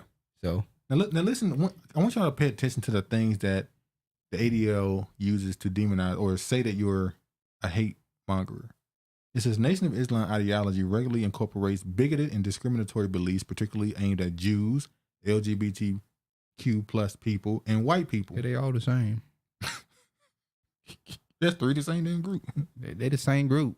The NOI also promotes various conspiratorial beliefs which frequently overlap with their other forms of bigotry. Don't Tel Aviv, the capital. They have the biggest gay thing every year. It's Tel Aviv. That's supposed to be in the land. The Holy Land has the biggest. Does Sodom and Gomorrah. That's the Holy Land. Yeah, that's what they do. The NOI's wide-ranging anti-Semitism, which is consistently promoted at all levels of the organization, includes denying that Jews have a legitimate claim to their religion and to the land of Israel, and alleging that Judaism is nothing more than a deceptive lie and a theological error. Promoted by Jews to further their control over politics and the economy, NOI leaders also claim that the Jewish people were primarily responsible for the transatlantic slave trade and the 9/11 attacks. Remember that 9/11? Remember that infamous building that just so happened that the owner put insurance on it right before it got a plane driven into it?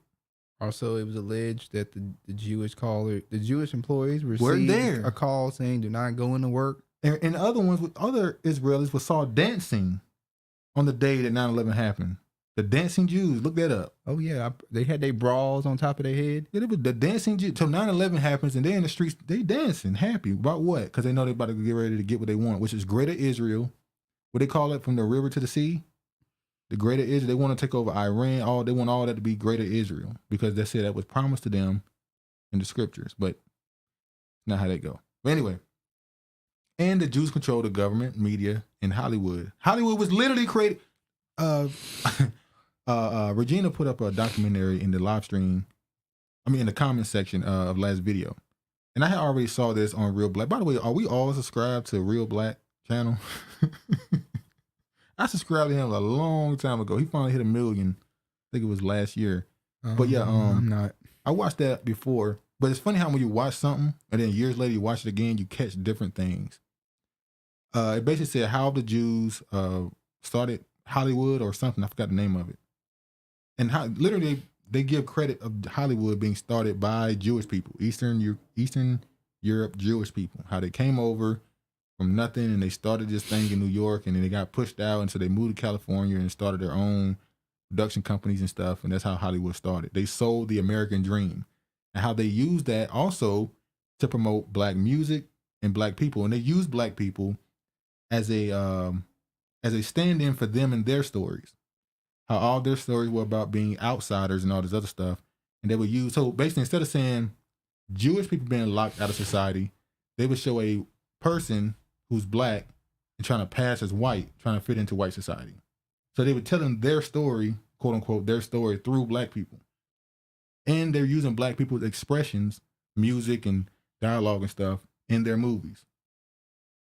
So it's just crazy how they say that they're the salt of the earth and how they were known for their pop culture and being, popular in their music and all that stuff.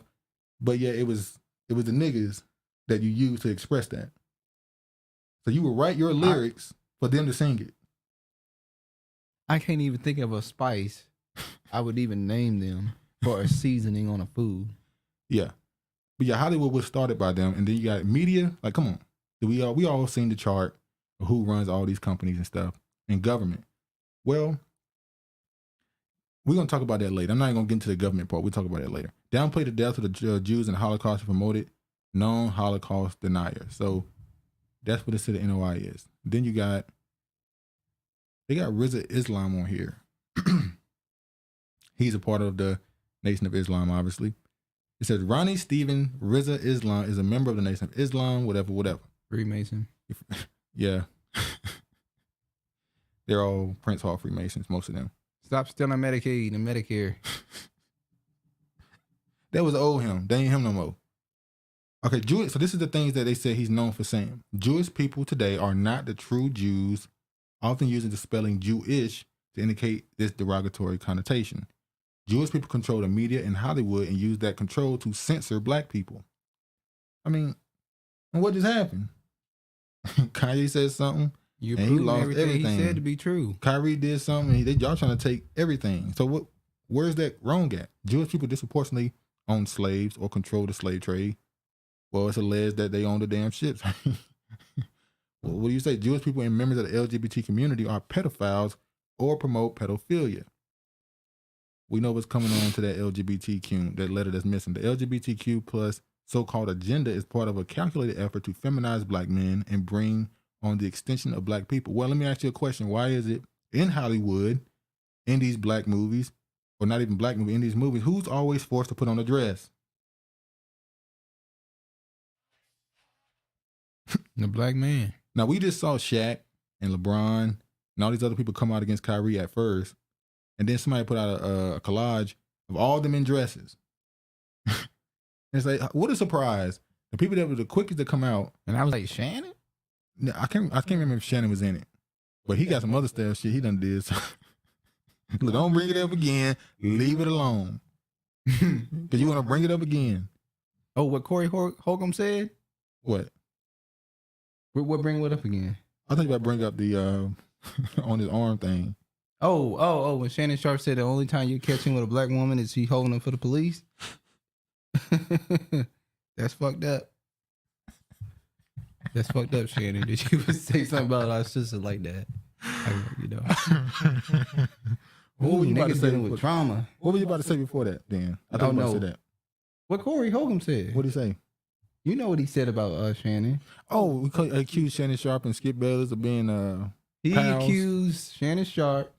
I ain't gonna gossip. I ain't gonna say it because I don't know it to be true. I ain't gonna say nothing. I ain't gonna say nothing. Yeah, they changed their names and started Hollywood. You notice that all those people changed their name in Hollywood. Scarlett Johansson, that's not her real name. Not her real name. She's a fucking Jew. All them back in that documentary, they said that they changed their name because there was a thing about them. If they showed they were Jewish and they had all this control, people would already start saying, "Ho, what's this?"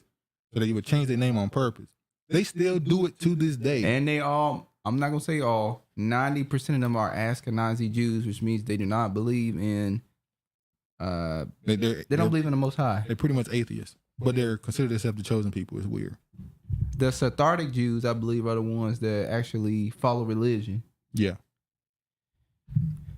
DJ said that. What's that doc name about Hollywood? I think it's called "How the Jews Created Hollywood."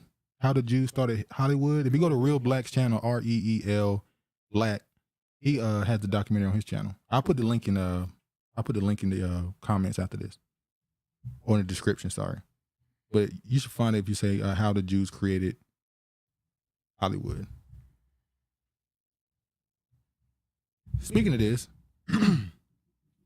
Hollywood, Black Panther Wakanda Forever, Black Adam unlikely to be released in China.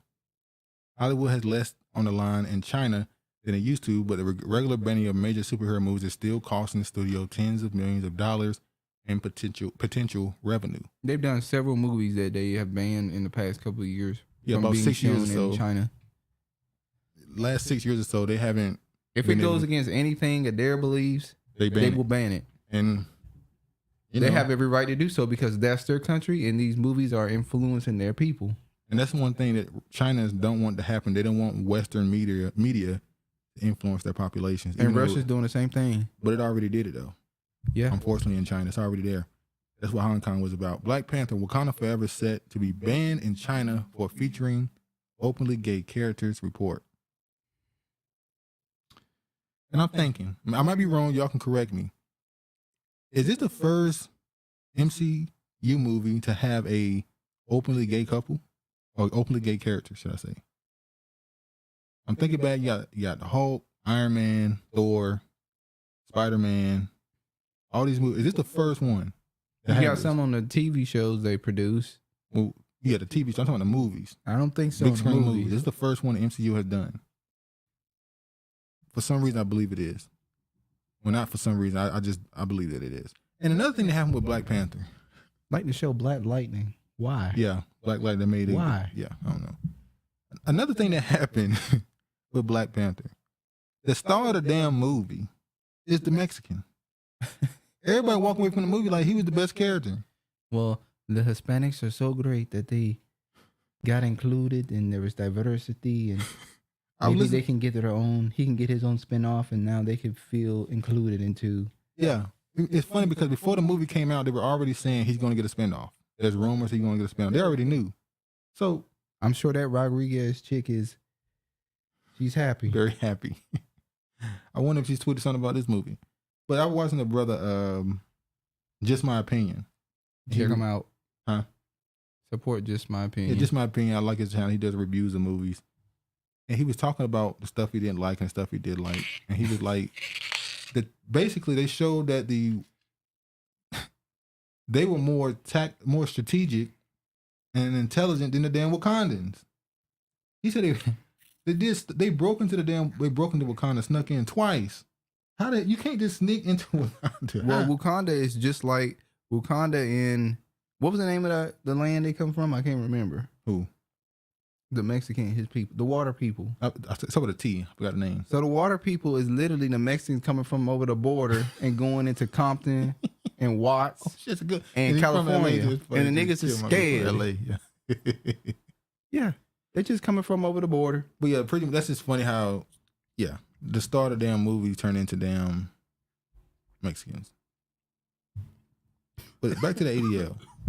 Now, Jonathan Greenblatt, he is the CEO. He's the person who runs the ADL now. You see here, it said 1970s, he's an American entrepreneur, corporate executive, and the 6th national director, the CEO of the Anti-Defamation League. It's funny they call themselves Anti-Defamation League, yet they defame people on their website. If you do something they don't like, they'll put up a whole profile of you, calling you all type of bad things, and the only way you can get off is if you pay them. It's a damn racket. Prior to heading to ADL, Greenblatt served in the White House as a special assistant to Barack Obama and director of the Office of Social Innovation and Civics Participation. Greenblatt was born. I'm gonna go to this right here too. We were not surprised that he worked in the White House. Not at all, especially next to Obama. Next to Barack Obama. Obama, who called himself a center-right Jew. That's what Obama called himself.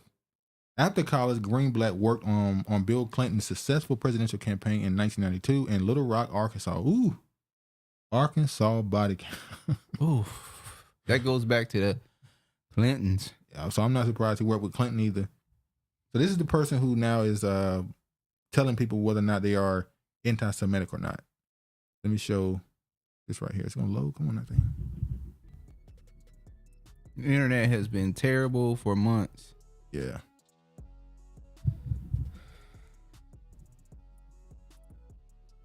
Oh, Eternals. Yeah, that's it. That's the one that had it too. You're right. And guess who was gay in the that's not the black dude. The black dude was the gay.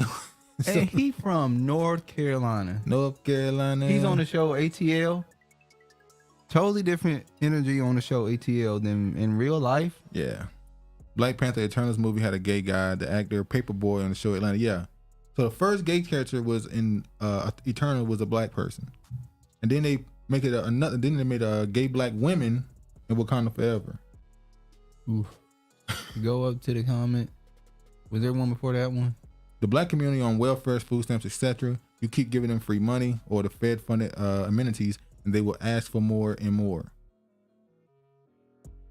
Well, didn't they say that the people who are the most on welfare at this point is in certain places, especially in Georgia, are starting to be Mexicans? White people have the most, especially white women. White people have the most welfare and food stamps. I mean, I'm just saying.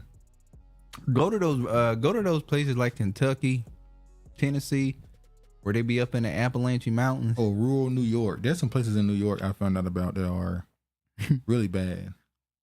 Really bad. White people, it's all white people, and it's like a damn slum. They hide these places. They hide their slums. They put ours on Front Street. They keep you in the hood in Black America. They put it on TV all the time. White don't hoods even compare to how these people live up in them mountains and shit. Oh, you talking about the what they call that place? It's the Appalachian Mountains. Appalachian Mountains, yeah. But that's place in Germany. I watched the show, and I think it was it the divorce court or paternity court or something, and the guy was an Appalachian, and the judge asked him about the cops. He's like, "Yeah, the cops not gonna come up there in the mountains. They know we don't let them up there. Like the cops don't go up there where they at. They know." They come up there on their property. Bullets gonna get flying. Ain't nobody coming up there to help. Nobody's gonna go up there. So they have their own separate lands. So up there. Black people, if you happen to be up in the mountains, we ain't expecting you for you to return. We don't expect to see you no more. You gonna be chopped up. And they stews. And they stews. What's the name of that movie? Hills Have Eyes, because that's exactly what they look like. A lot of them. Yeah, the hills have eyes. You could tell they inbred. Yeah, they inbreds. As a matter of fact, there's a channel called Soft White Underbelly. And they put that video out of the inbreds. I think it came out like 2 years ago. It had like 30, 40 million views or something crazy. I said, yeah, that exists. They hide it though. They hide their stuff. They put yours on Front Street. Oh hell, we put it on First Street ourselves, honestly. Now look at this. This is 2021. Judge rules against Georgia in legal fight over Israel oath. A federal judge has ruled that Georgia law requiring some people to sign an oath involving Israel is unconstitutional. A documentary filmmaker who refused to sign the oath sued the state last year, saying the law is in violation of free speech rights guaranteed by the U.S. Constitution. Requiring people who want to do business with the state or to pledge that they are not engaged in a boycott of Israel is unconstitutional compelled speech, U.S. District Judge Mark H. Cohen wrote in his recent ruling. I guess that's a Jewish judge. The damn judge is Jewish. But he went against this oath. The spokeswoman for the Georgia Attorney General office, which represents the defendant, said it was unable to comment at the time. The Atlanta Journal-Constitution reported lawyers representing the state have said previously that Georgia's law does not infringe on the First Amendment. Well, it's my right to say I don't support somebody. Wasn't Texas going against this when it first came out? No, none of these places went against it. Remember when I think it passed in 2020 or 2020? It passed in 2020, I think. They said they got a law where you cannot support the BDS movement if you want to do business. Camp. Yeah, new governor law revives Israel oath for large state contracts. Governor Brian Kemp, this is February 21st, 2022, signed a measure into law Monday that requires businesses with significant state contracts to sign an oath pledging not to boycott Israel. That's crazy that you can't boycott a country. That's crazy. I can boycott China. I can boycott Russia. China. I can boycott Afghanistan. I can boycott any country in South America, any country in Africa, any country in Europe, but I can't boycott Israel. That's crazy. That's to tell you, what does America have over? I mean, what does Israel have over America? Well, that they would put something to where you can't even boycott them. Well, Israel is ingrained in American politics because of the evangelical Christians, the Zionists. These evangelical Christians, bless you, they believe that, according to the Bible, that blessed he who blessed ye. So anybody who blessed Israel will be blessed. So they think if we support Israel to the fullest, God will bless America. That's why you use that term, God bless America. That's why they say we are tied to Israel. Our success and greatness have came because we support Israel. So they're looking kind of crazy right now because you falling, but you helping. you helping big Israel even more. And yeah. So the governor signed the legislation months after the federal judge struck down a similar 2016 law requiring state contractors to sign the oath on grounds that it violates free speech rights. The challenge was brought by a documentary filmmaker who refused to sign the pledge. The new law, House Bill 383, raises the threshold for the anti-boycott pledge to state contracts worth more than $100,000. It also applies only to companies with 5 or more employees, limiting the number of firms affected by the mandate. So why even do it? In a deeper sense, this reaffirms our support for a friend and a crucial ally in Israel. They just can't let Israel go, which is funny because they're just a link in their chain, though. America is just a link in Israel's chain. Israel have no loyalty. They have no loyalty to anybody. It's like, look, if China is up, we with China. They blow wherever the wind blow. And it's funny because it's a proven fact that Israel has been stealing technology from America for years. They don't have to steal it. They're willing to give it to them. They sell it and sell it. They steal it and sell it on the market. So China has a lot of technology that America has because Israel is selling. They're stealing it from them and selling it to them. And America just goes, look at Israel. Poor thing. Keeps doing it. One of those in the family, you know. The thief in the damn family. That ain't how it go, black people. Oh, they go, what's going stealing ass? Get the fuck out of here. Make sure you go watch his ass. I'm going to put my code up. Hell you won't. I'll put it up for you. Stealing ass cousin. Now look at this. This is no more ADL. When it comes to Jews, the organization now does more harm than good. This is written by a Jewish man, November 7, 2022. Which of these two individuals do you find more problematic? Kyrie Irving, a kooky basketball player who believes the earth is flat, that JFK was shot by bankers, that the COVID vaccines are secretly a plot to connect all black people to a supercomputer, and that Jews worship Satan and launched the slave trade.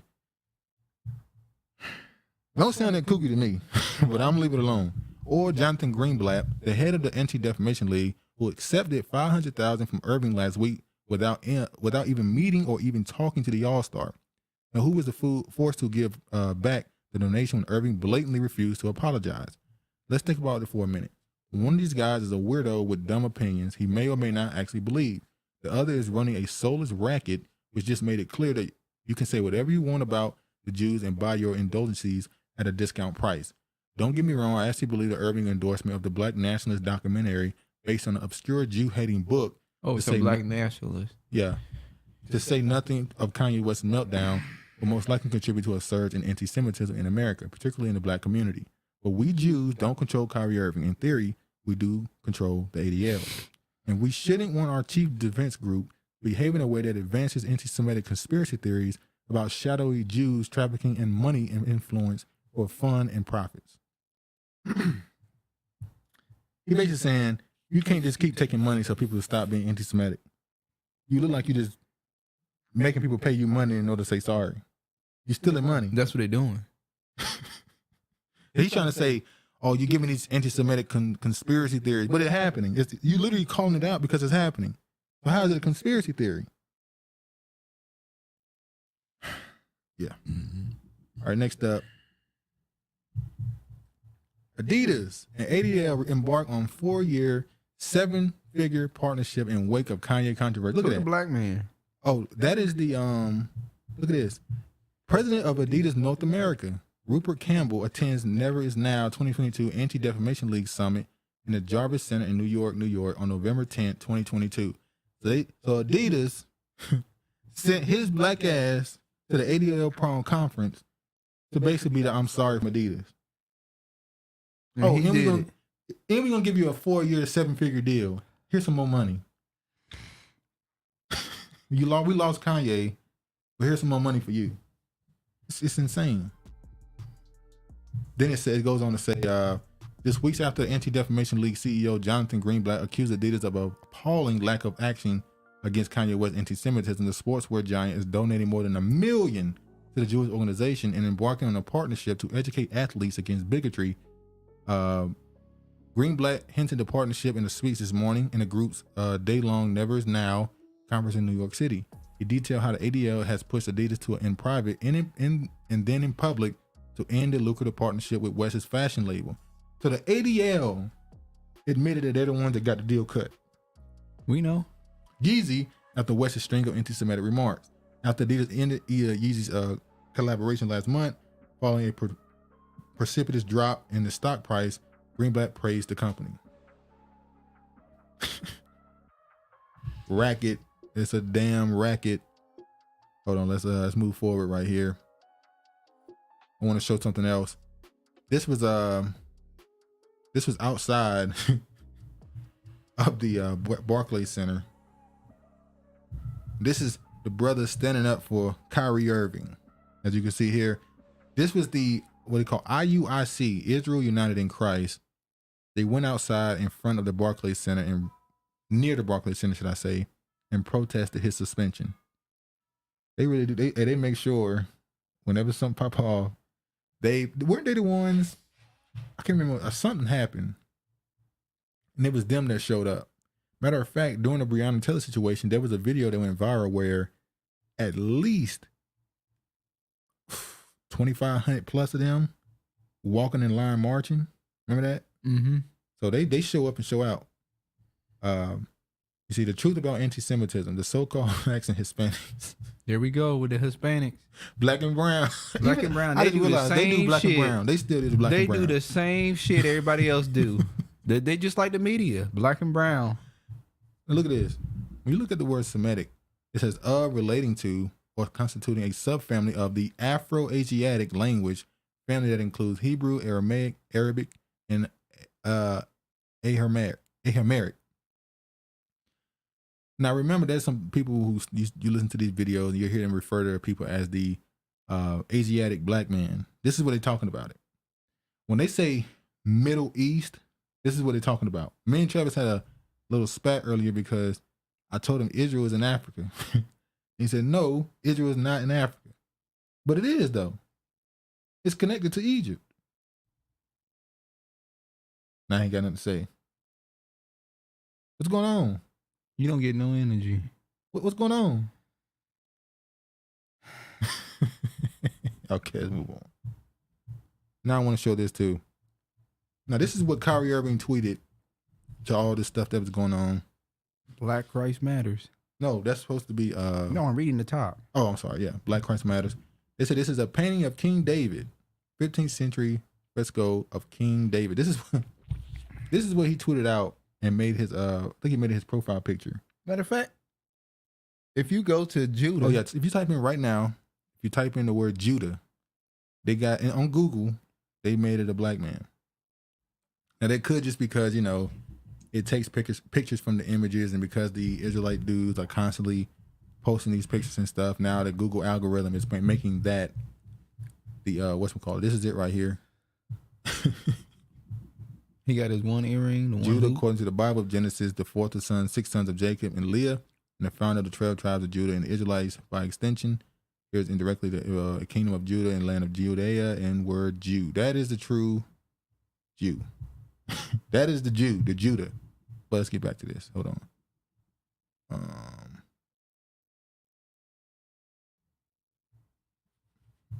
Before I do that, let me y'all in here.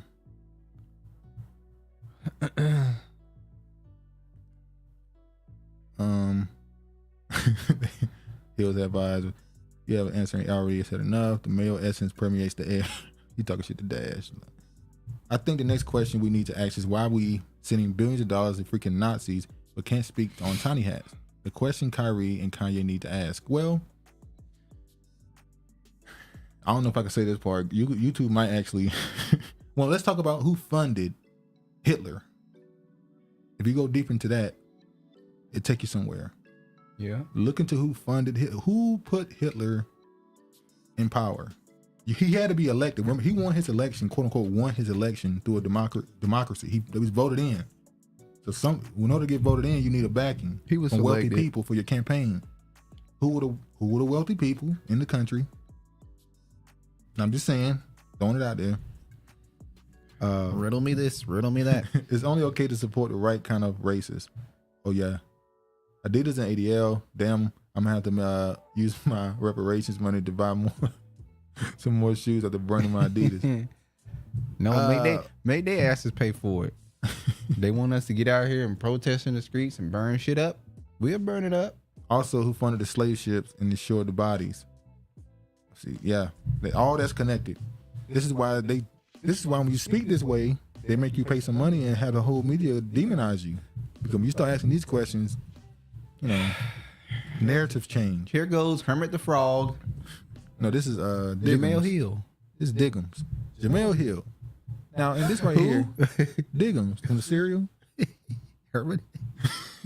Look up Diggums and tell me who that look like. Jamel Hill. What does Kyrie Irving see in anti-Semitic conspiracy theory? This is written by Jamel Hill. And this is how they all came out at the same time. This is Goldie Taylor. Black anti-Semitism isn't rare, it's ingrained. This is what she said. And this is Goldberg is Jewish and born in Brooklyn, New York, and son of Ellen and Daniel Goldberg, whom he describes as a very left wing. He grew up in the suburban Long Island, where he recalled being one of the few Jews in the largely Irish American area. Once again, the Irish, it's a weird relationship they got with them. They're showing the people who own those two companies. That is The Atlantic and whatchamacallit. Two Jewish people own it. So it's no surprise that they made those art. They had one of their stooges come out and write those. This is the Professor Black Truth. Is the one who I got this from. He showed that they changed the title. Mm-hmm. Now, why did they change the title? Because they probably getting backlash for it. How was the first one any less inflammatory than the article? The second one, all they did was change the title. Well, because the first one, they were talking about black people as a whole. But then the second one, they emphasized it on black men. Well, yeah. Wait. They said the same thing in the first one. I'm talking about just by the title. No. This right here stayed the same. What makes West and Irving so dangerous and malignant is that there are thousands of young black boys who see their success and wealth, and believe them. It's the same thing. They didn't change that. No, I mean I'm talking about the title. It felt like black in general, no gender. Oh, so the right here, second one is just. It's like, okay, we talking really about black boys. Yes. Okay. So they allow. So they had to what did they say? They had to double down. Yeah. On what they were speaking about. Who they're really talking about. So there's no mistaking on who they're talking about. Yeah, we're talking about the men. Now look at this. Right after the Kyrie Irving thing happened, the NBA introduced the first Orthodox Jew to play in the NBA. He played gonna have that bra on top of his head. Somebody had to knock that shit off.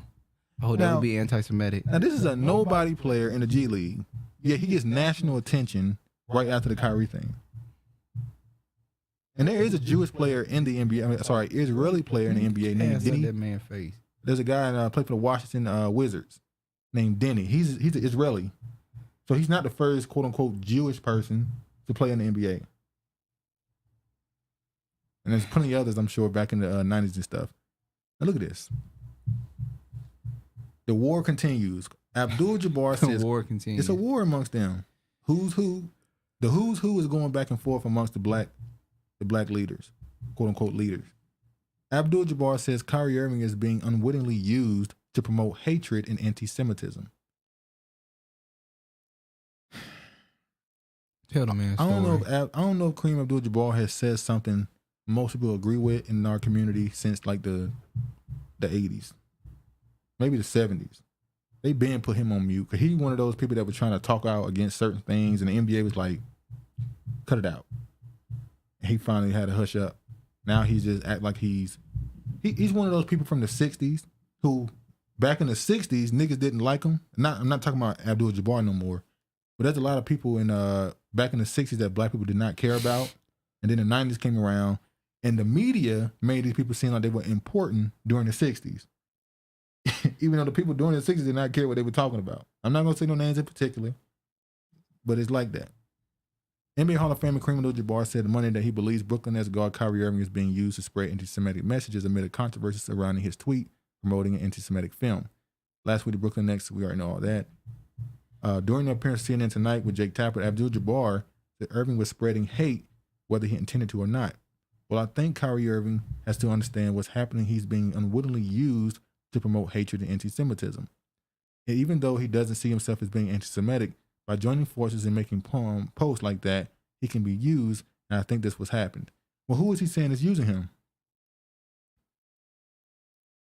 So now Kareem Abdul-Jabbar is kind of saying somebody told him to post this. Who he being used by, Mr.? I said the same thing about Kyrie, who I think one of his handlers are, but when I say her name, I'm talking about it too much. Who? Abdul-Jabbar. Who you think one of his handlers? Owens. Oh, Candace Owens? Abdul-Jabbar added that Irving's actions have harmed marginalized communities, with Tapper also noting recent anti-Semitic remarks from Baltimore Ravens wide receiver Deshaun Jackson. That was 3 years ago, wasn't it? And rapper and fashion designer Ye. Remember Deshaun Jackson came out and put out that tweet where he was quote unquote, he was quoting Hitler. They say he was quoting Hitler where he said, how they leave black and then come back white. Yeah. No, yeah. In the part where he said, there's a secret being held in America. They have guys gold, and when that happens, a lot of shit gonna pop off. So he tweeted that out too, and they was like, "Oh, this is why when Molly Karen was talking, when Jay Williams was talking, she kept bringing up Hitler, and he was like, I'm trying to make a point." Kanye West says his mother was sacrificed by mysterious Hollywood elites. Kanye be watching YouTube videos and stuff, don't he? Yeah. These celebrities be saying this stuff people say about them. Because everything he said is like straight up talking points that people on YouTube and stuff be saying. Kanye West has revealed that he believed the death of his mother, Donda West, was part of a larger plan for Hollywood to control and traumatize him. He's talking about MK Ultra right now. Keep in mind, no one's talking about the fact with the George Floyd situation. Just keep getting looked over. People just pay attention to him saying that it was fentanyl, not a knee that killed him. In the Drink Champs interview, he said they hit him with the fentanyl. As in, he believed that he was given fentanyl, the cop. It wasn't a knee that killed him. It was the fentanyl that killed him that they gave to him. But anyway, he said, and he compared it to that designer for not Louis Vuitton, was it Nigerian dude? I know who you're talking about. I remember when he donated some money. He donated $50 and niggas was mad. Yeah. Anyway, in an exclusive new clip shared by the Shade Room, Ye shared his theory while speaking to paparazzi for the passenger side of the car, but he doesn't believe he is the only black celebrity to have fallen victim to the conspiracy. My mama ain't here, Kanye West stated. My mama was sacrificed. Michael Jordan. What about him? His daddy. Right. Bill Cosby. His son. Dr. Dre. His son. Out in Hollywood, a lot of people come up missing. It feels like it might be a lot of that in order to control, traumatize. They want to monetize and traumatize, he continued. And God loved me. They hit me. Gap, Addidas, they took all that away. Still, Forbes, who hates me, had to write net worth $400 million. Jesus is king. God loves me. Still sound like somebody that's under MK Ultra. A lot of these people are controlled through religion. That's what I was saying. So clearly his religion is Christianity, or at least a form of it. But the Michael Jordan situation, how allegedly his father was killed. I'm sorry, his father was murdered. And right before his father was murdered, Michael Jordan was suspended from the NBA. Now, I'm sorry, not suspended. Michael Jordan retired from the NBA. He left the NBA, went and played baseball. There are theories that he didn't retire, he was suspended. Some say he was suspended for gambling or some other things. And it's also believed that the reason why his father was murdered is because of his gambling problem led to a debt, and they took his father. Maybe he didn't want to pay it, couldn't pay some type of fee, and they ended up killing him. That's the conspiracy behind that his father was kidnapped and murdered, or at least murdered, should I say, because Jordan owed some money for some gambling debt. Then you got Bill Cosby's son died on the highway. Didn't his car break down? He was on the highway and he ended up getting murdered. I don't remember. I know he was on a highway outside of his car. His car broke down and he ended up getting murdered. That seemed like people die that way, I know, but that seemed kind of okay, out in the open, on the highway, car broken down, gets murdered. Okay. Now I don't know about Dr. Dre. Didn't his infant die? Didn't a child die? I don't know if it was an adult. Well, obviously it was an adult because, I ain't know about that one either. But yeah, this is not surprising him to say this stuff. Let me play this. They can't scare you. They can't control you. They can't. They try to suppress you, but that's how they try to categorize. They can't control me. You get what I'm saying? They can control Shaq. They can control Charles Barkley. They can control LeBron James. They can control Jay-Z and Beyonce. But not you, man. But they can't control me. You Not see, it you. ain't no name I won't name. Exactly. It's up. Not you. You know what I'm saying? And just for Minister Farrakhan, I love you, but the way you read that, I took that as a slight. You know what I'm saying? I'm taking no disrespect from nobody. So let's get on the phone and let's talk that out. I don't care who you are. I ain't taking no slice from nobody, right? I ain't taking no slice from nobody. It's God. That's the only person that I serve. My mom ain't here. My mama was sacrificed. Me too. You understand? Yeah. I'm appreciative. Michael Jordan, what about him? His daddy, right? Bill Cosby, his son, right? Dr. Dre, his son. Out in Hollywood, a lot of people come up missing. Feels like it might be a lot of that in order to control, traumatize. They want to monetize and traumatize. And God loved me. You understand? They hit me. Gap, Addidas, all that away. Still, Forbes, who hate me, right, had to write net worth 400 million. Jesus is king. God loved me. What's up with the hand thing and the neck thing and What do you worry about the man's hands? a lot of them do that. The hand. I told you I had this Who thing. did that? It was what you asking? It was somebody else who did the hand thing, but he was trying to make. It was Joe Budden. Yeah, Joe who Budden. was doing the hand thing like that, but he was trying to be funny. Yeah, I was asking why is it when dudes who become really wealthy, their mannerisms change dramatically? Are you trying to say that? You're saying that mannerisms get feminine? I mean, it is what it is. I mean, They start dressing weird, clothes get tighter. that's called fashion trends. That's called fashion. Showing thighs and foots. Black people don't do that. We don't be out here showing thighs. I'm talking about black men. Cause you know damn well. Black women definitely be out here showing ass. I said, glad you watched that video I suggested because it was eye-opening and saying the least tongue-in-cheek. Yeah. Sugar smacks. I think you're talking about Jamil Hill.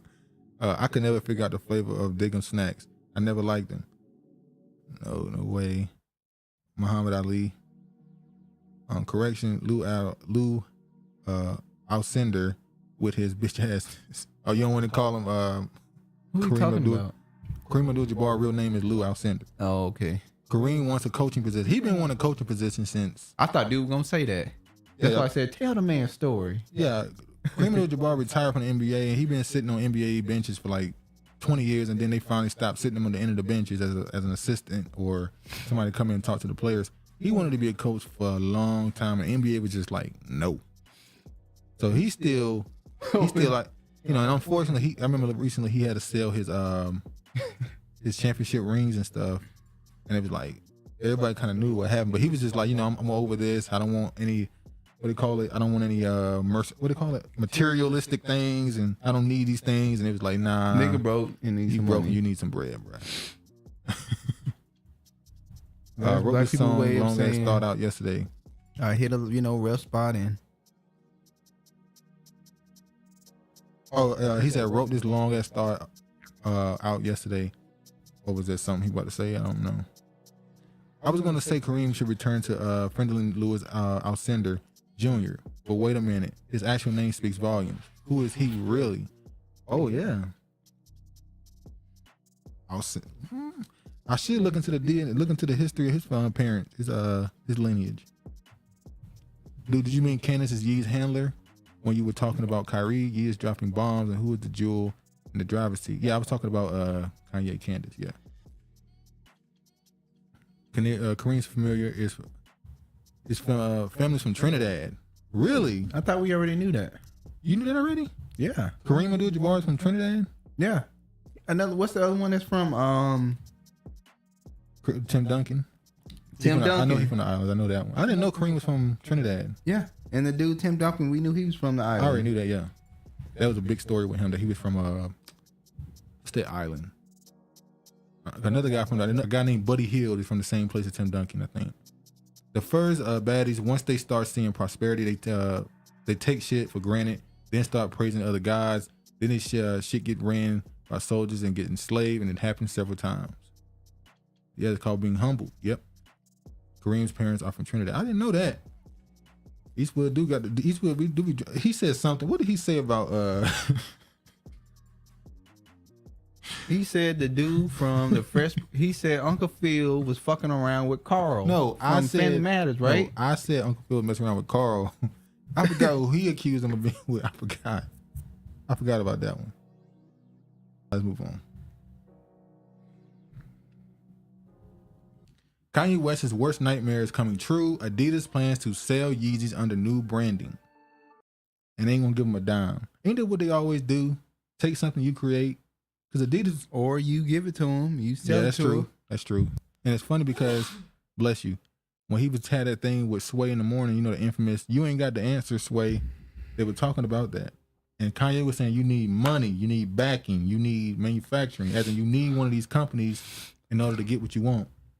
And Sway was saying, no, you don't. You don't need that. You can do it yourself.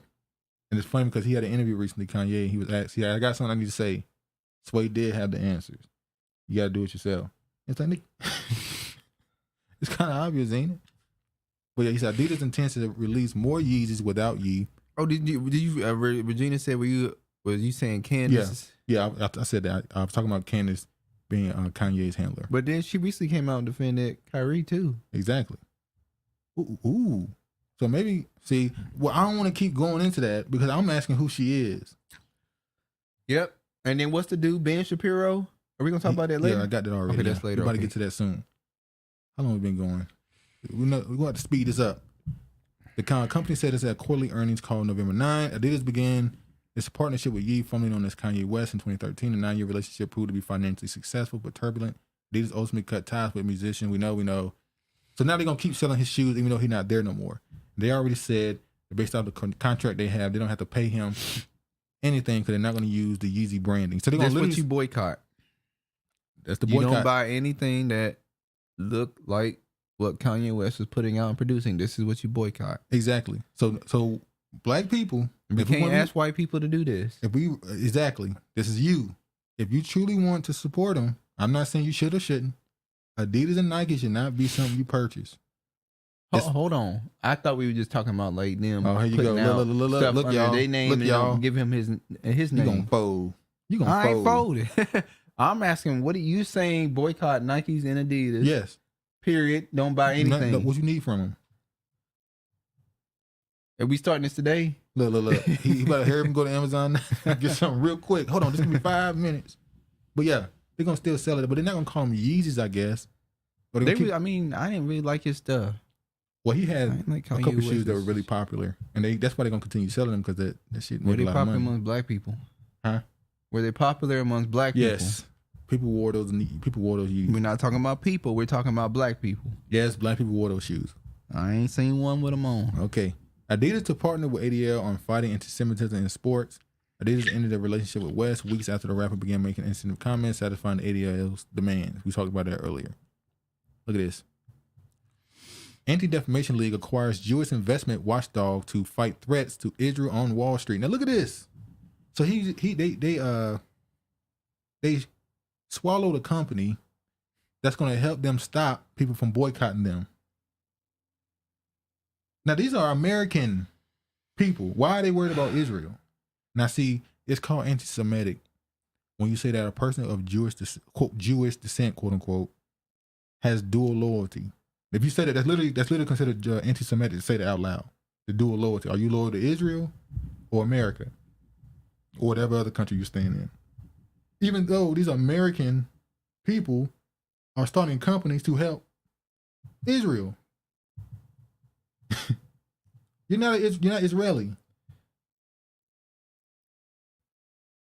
You talking about the Jewish people born in America, whenever they get any status or money, they're doing things that helps Israel. Mm-hmm. They're not Israeli. They still see themselves as being Israeli, even though they're in another country. But they're not. You're American.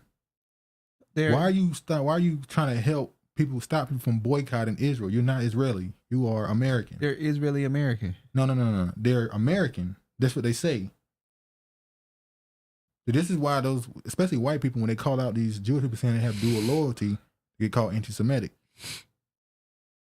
I'm just saying. The Anti-Defamation League is bolstering its advocacy on Wall Street by absorbing Jayz, an organization known for raiding companies under alleged support for the Israel boycott, according to the announcement on Thursday by the ADL. Funded in 2012, Jayz was for years one of the only groups pressing pro-Israel positions in the growing environmental, social, and governance movement, known as ESG, which advocates for a form of corporate decision-making in which profit is not the only priority. Over time, Jayz managed to raise awareness that Israel could be ensnared in the ESG filters used by investors, which would avoid business in conflict zones or companies implicated in human rights abuses. So when I see a video of a Palestinian boy getting shot in the head every Saturday, and I say, hey, I don't want to do business with that company, they're going to come to me and say, we don't want it to speak for all of Israel. So no, you're not allowed to boycott them. Even though you see that happen, human rights violations and all this other stuff. Conflict zone, there's a war there. It's been going on forever. That's why people around the world saying peace in the Middle East. No, there's going to be no peace in the Middle East. There will never be peace in the Middle East until the people get up out of the land. And the real people return to the land, and then there will be peace will be restored upon not just the Middle East, but the planet. Everybody waiting too. It's gonna get bad. Everybody, please let them Negroes come back. I ain't even gonna show this. I'm about to show Charlamagne the God when he brought Planned Parenthood on his show, and they had to defend Planned Parenthood and say how Kanye is a part of conspiracy theories about Planned Parenthood, how they've been battling him for years. I'm not even gonna show it because we already know who he is and we already know what they're about.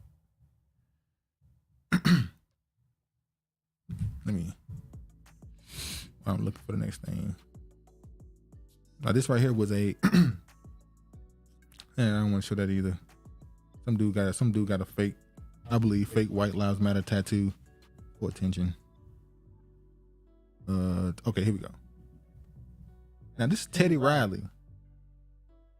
Teddy Riley reposted or retweeted a video saying, leave Kyrie Irving alone. He's only speaking the truth. Where that white dude you need on the news? Leave Britney alone. Come out and do that for Kyrie. So this is Teddy Riley, who's in support of Kyrie Irving. Jaylen Brown fires back at Nike founder Phil Knight for terminating. Hold on, y'all. Y'all know how it go. Stealing. They want to make their money too. Jaylen Brown fires back at Nike founder Phil Knight for terminating Kyrie Irving relationship. Despite apologizing, Kyrie Irving was also dealt a hefty series of consequences for the Nets organization. Now, it's good to see a player. It's good to see a player who came out and defended Kyrie instead of immediately throwing him under the bus, like LeBron. It was so quick with it too.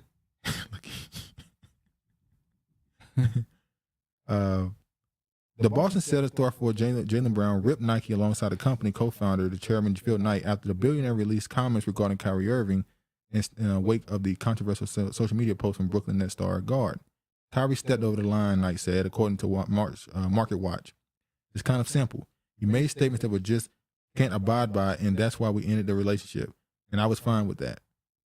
But then Jaylen Brown hit back and said, since when has Knight cared about ethics? Now, we know Nike got sweatshops in China.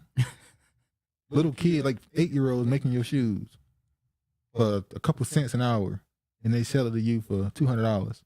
So how the hell are you going to say anything about ethics, anything about not doing certain things because it's wrong when you got that shit going on at your warehouses? And now it's kind of funny. If I'm not mistaken, the same day that Nike cut ties with Kyrie Irving, LeBron made those comments. And LeBron obviously is with Nike, and they made him a billionaire, a lifetime deal with Nike.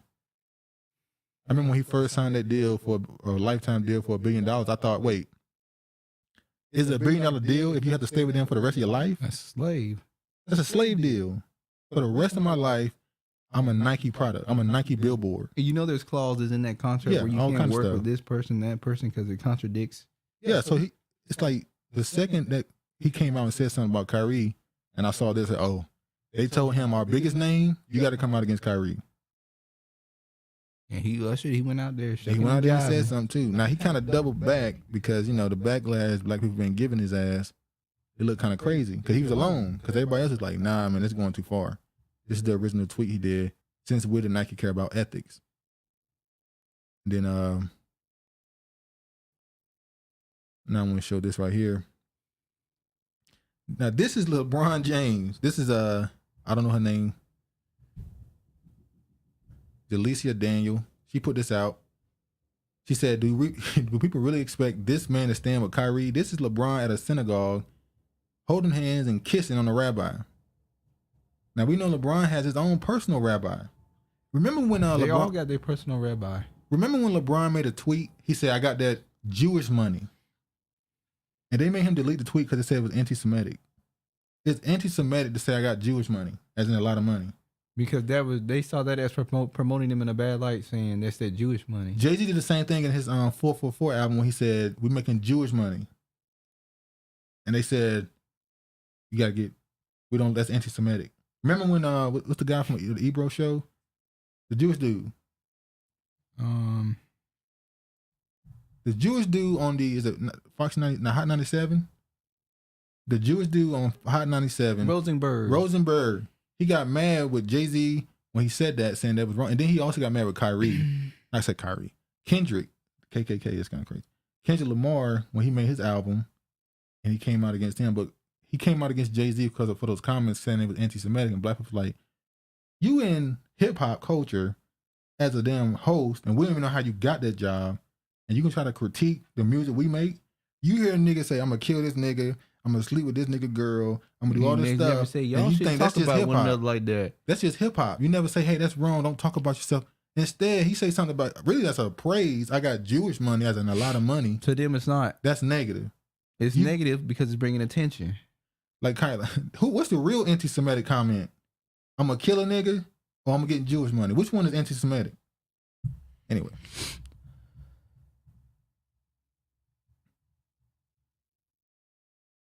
All right, next up. This is what LeBron is saying now. He said, I told you guys that I don't believe in sharing hurtful information. And I'll continue to be that way, but Kyrie apologized and he should be able to play. That's what I think. It's that simple. Help him learn, but he should be playing what he asked to do to get back on. What he's asked to do to get back on. The floor, I think, is excessive in my opinion.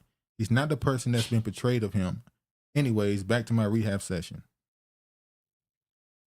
Sound like that heat was hitting you. Sounds like people was calling you all type of sellouts and coons and saying you a weak coward. And he came out with a tweet. You didn't make a video. You said it on camera. Now, I understand you asked after the game.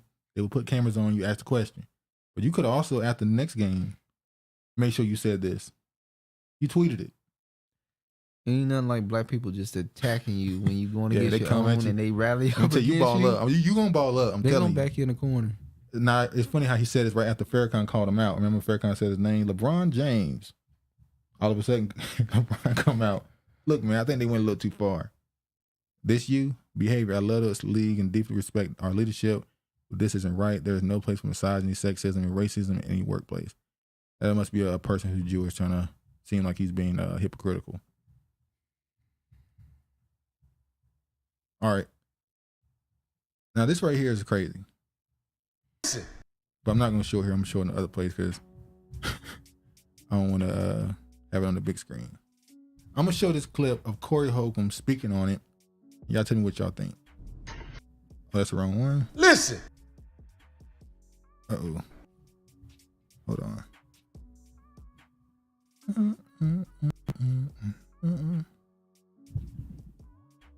Listen. They rehiring people in New York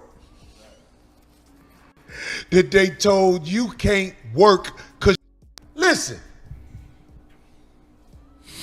they rehiring people in New York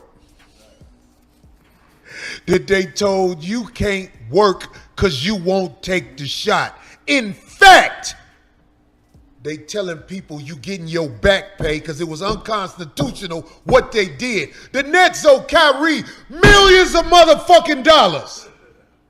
Millions of motherfucking dollars. And fines because he wouldn't take that shot. That ain't what they doing, huh? It seemed like that's what it is. We got to pay him what? And he didn't play? We got to make him a villain. We got to take a retweet. That's what we'll do. We'll take a retweet and make him out to be public enemy number one because we got control of the niggas in media. We control if he's bad or good in the public eye because we want to find a way out of paying. They got to get him cops and everybody that money that they didn't get him when they told them, if you don't take the shot, you got to get the fuck out. Well, they getting ready to hire them people back. But the Nets didn't want to get Kyrie black ass that money. Run my nigga money back. Gucci Dan said he needs to sue. Kyrie needs to sue. Run my nigga money, Nets. If he had to get that, boy, you know how much money that they didn't have to pay him? And now it looks like they might have to pay him? Damn, that's a cold game, boy. God, Thomas Wood, that was brilliant. As soon as he said it, I was like, that's what they doing. They are rehiring people and getting them their motherfucking money back. You think that's possible? Corey being Corey. You think that's a part of it? That could be a part of it. Obviously, I think it's much deeper than that. It's way deeper than that. But that is something that's funny, though, because they are rehiring people and making them pay the money, back pay. But this is just in New York. As far as I've seen, it's only happened in New York. I'm sure that at some point it's going to spread across the country, though. But let me show you this next little clip from the show. Another quick clip. And he talked about the same thing. Remember when Kanye was talking about on Drink Champs, how there are situations where if you go to the contracts these people have, all these contracts have the same people in them. Well, let me get to it. Hold on. I think it's...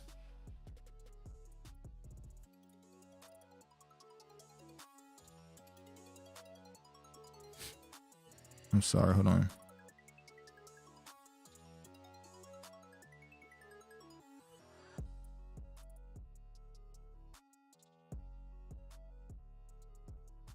Oh, I gotta play this? Come on now.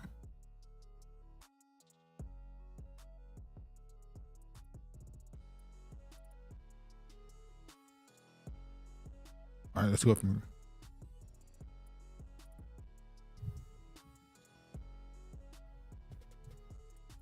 All right, it's not gonna play. It's lagging. Basically, he was saying the same thing. He was saying if you want those rabbis You want Kyrie to go meet up with those rabbis to learn to whatever they calling him, idiot and all that shit, is because they got to make their mouth. I'm just gonna play it. Fuck it.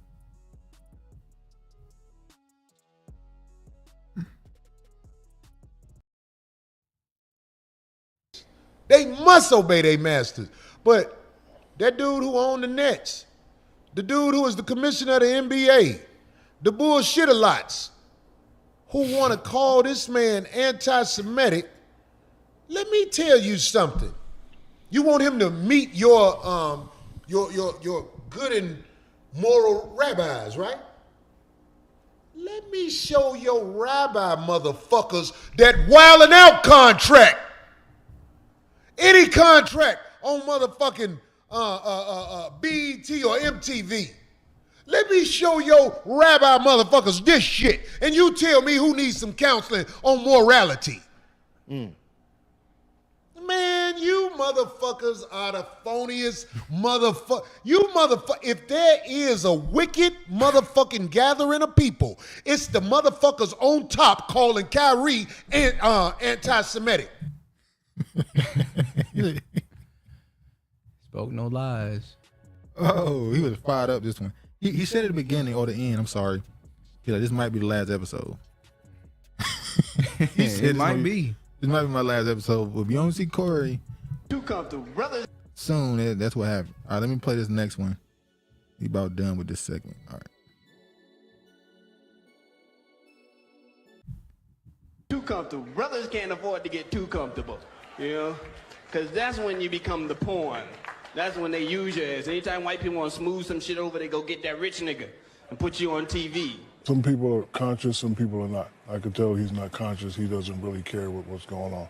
But us, I know that you know, the game that we used to love and we promote, it brings people together.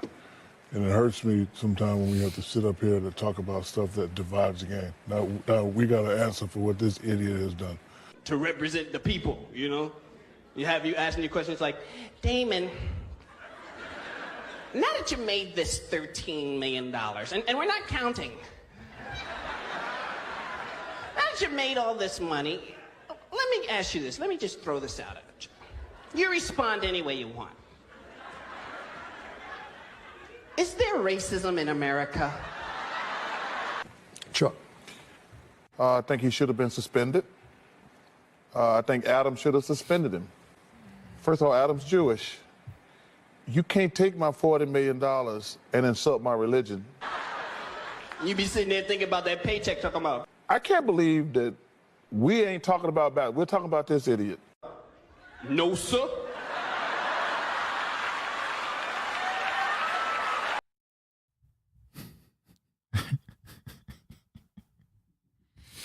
Charles Barkley and Shark might have went the hardest. They would call him all type of idiots and yeah. Well, that's the same thing Stephen A. Smith was doing during the COVID thing. He was calling Kyrie all type of idiots. Exactly. Now let's show what Nick Cannon had to say. Let me show that. Nick Cannon don't need to talk at all. You still mad with Nick Cannon? Get up, let it go. No, I ain't letting it go. He folded like a damn lawn chair, just like Kyrie Irving did. Did he fold? Or did he bend? Huh? I said, did he fold or did he just bend? He folded. Okay.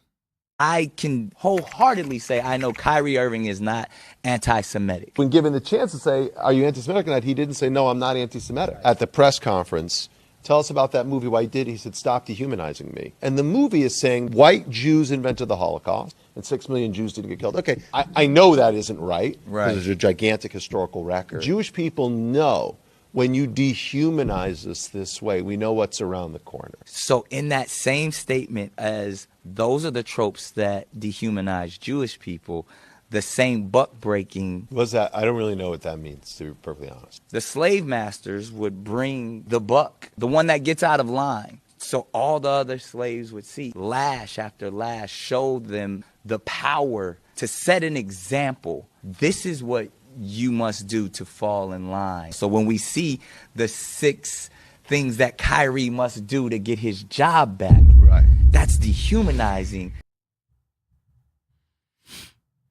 You agree with him? Huh? You don't even want to agree with him, do you? Should we stop comparing? Okay, let me ask this question.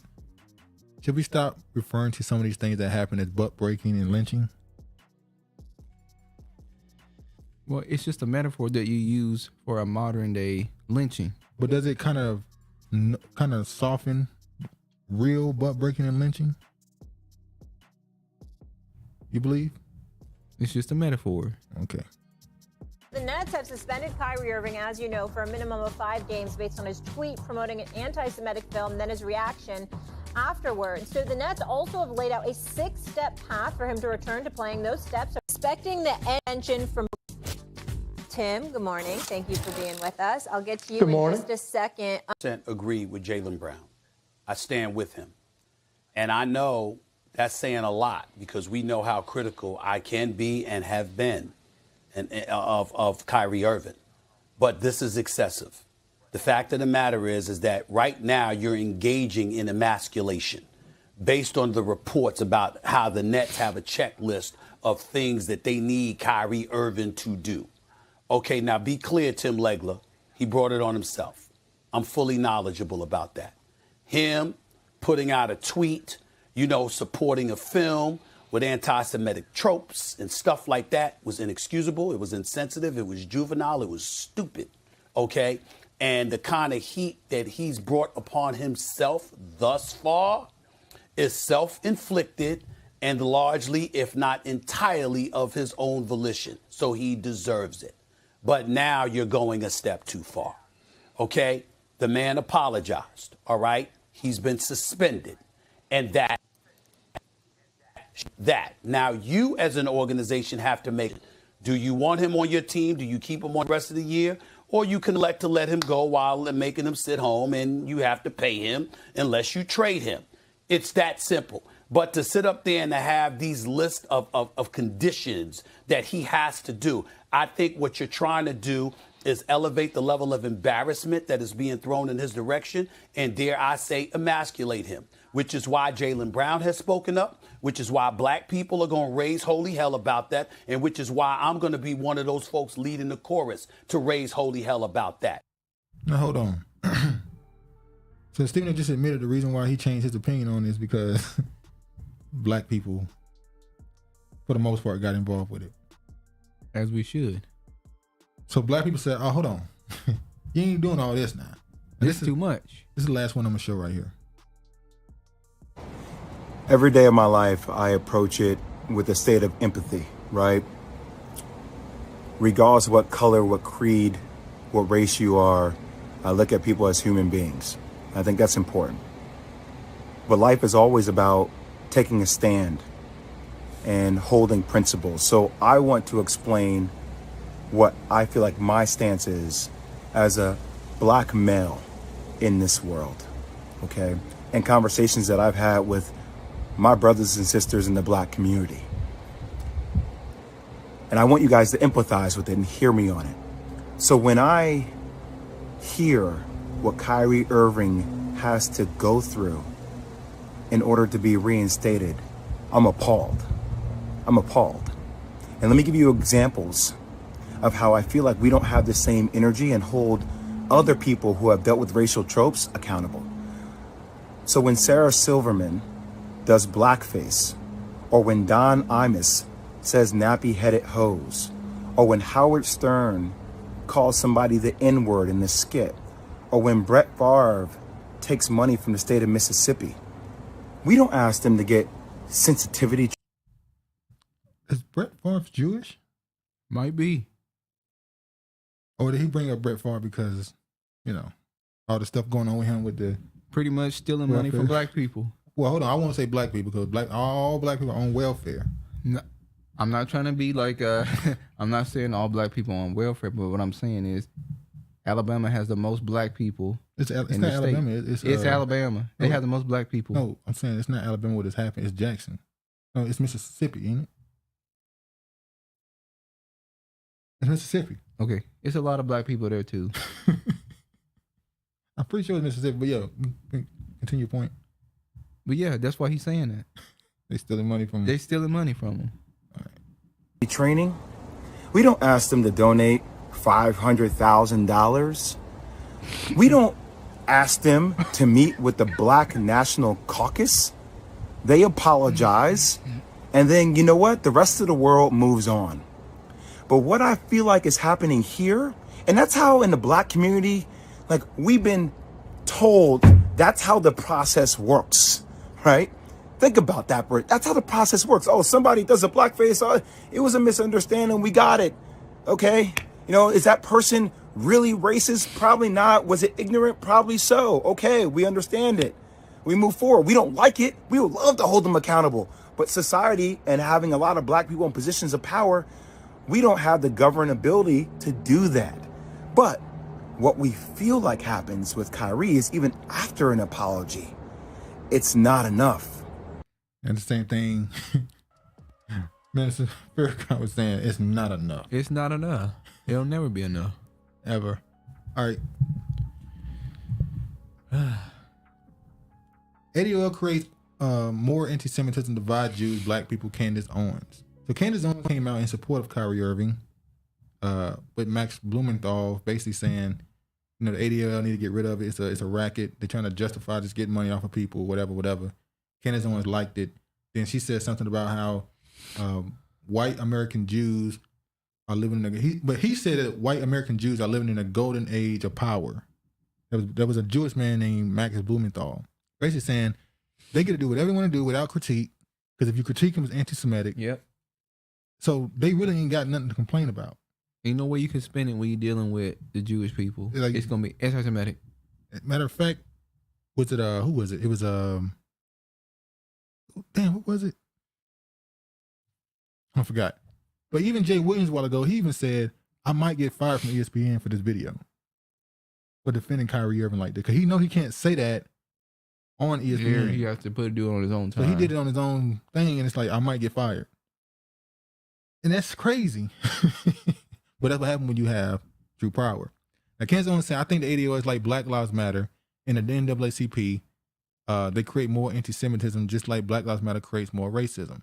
Explaining why she shared the Gray Zone News editor Max Blumenthal's tweet. The work only to further divide groups in the kind of circumstance black and Jewish people.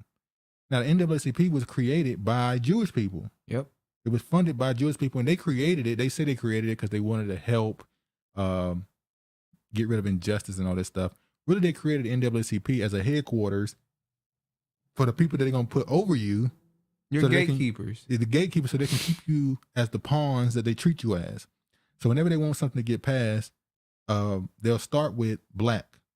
They'll call it a racism. Look at the racism black people face. Then they'll quickly turn from black to minority, to person of color. And then they'll come behind that with a law for themselves that's about anti-Semitism. They do not put anti-Semitism and racism in the same category. I think that was last year or the year before last, they wanted a bill passed to stop certain hate speech, they called it. Jewish people, they wanted an anti-Semitic, anti-hate speech bill. And the government added black, Asian, and Latinos to it. And the Jewish people got angry. They said, this is for Jewish people. This is for anti-Semitism. You can't water this down and include everybody. And I said, wow, that sounds so familiar. They don't want what they want. They don't want their bills watered down with everybody in it. If only the Black Caucus. If only we had one. We don't have one. The Black Caucus talk more about Hispanics than they do black people. It's incredible. But then, when Candace Owens did this, I guess you would say that's her boss.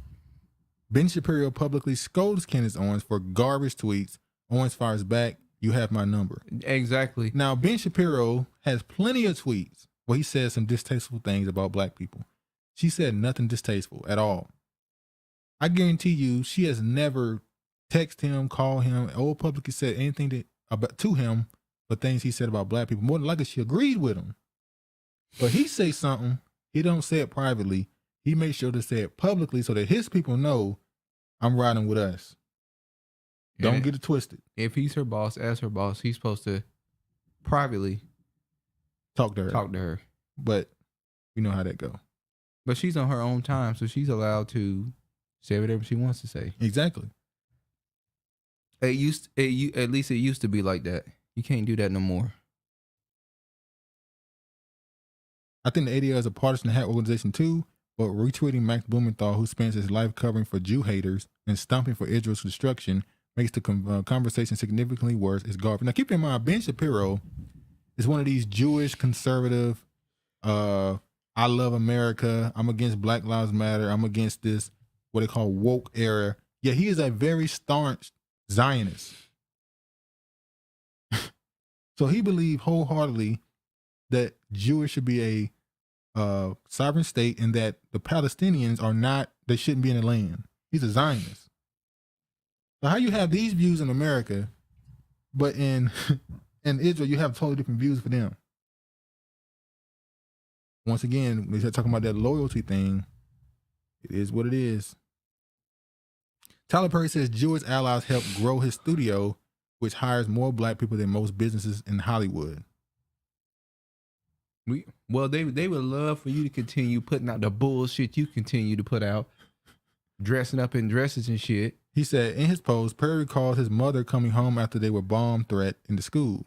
He said she was horrified at the time as a reminder her of the pain of bombing of the Church of Alabama where the 3 black girls passed. So his mama worked at a Jewish community center. That's his mother. Who? Right there. Whose mother? Tyler Perry. Oh, that's his mom? She worked at a Jewish community center nursery school. And I go, oh, he's a plant. And I thought, who your mama's parents? Tyler Perry. So he went on to say how he has this allies and connection with Jewish people. He has so many Jewish friends and they helped him with his business. And on my black business was helped by Jews and it employs more black people in Hollywood than anybody else. So in effect, Jewish people help me hire black people. So be grateful to them for, it's your business. Look at this right here. Jay-Z, Jeff Bezos, secret dinner in LA. Partnership cemented in bid to buy Commanders. So Jay-Z is trying to buy the Washington Commanders with Jeff Bezos. But Jeff Bezos is a billionaire that do not need Jay-Z. Exactly. So why does Bezos want to go into business with Jay-Z to own a football team? And this was his play the whole time, it seemed. Remember when he took over at halftime? First he said to boycott the NFL when the Colin Kaepernick thing happened.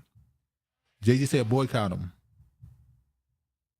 Then he came and said, okay, I'm doing a halftime show. And he put Shakira and J-Lo and Jennifer Lopez on the stage. J-Lo. Then the next year he put 50 Cent, Dr. Dre and all them on stage. Now he's trying to help buy a team with a man who does not need his money. He can buy the team cash by itself.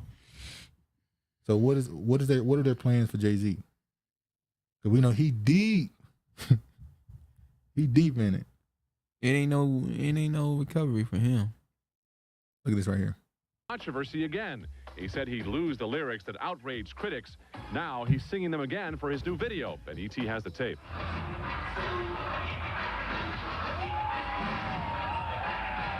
Those are the words that he told us that he would never use again. Plus, Favre-backed Jackson promised several months ago to revise the lyrics to his song, They Don't Care About Us. Lyrics many called anti-Semitic. Jackson's in Brazil now, shooting the video for the song. And Entertainment Tonight has learned he is still using the controversial lyrics. ET's Mark Steinis has the story for us. Michael Jackson arrived at the location of his music video under an umbrella to protect him from the sun and with 2 children by his side. He was in Brazil to shoot the music video for his song, They Don't Care About Us. Last year, he angered Jewish groups when he sang these words.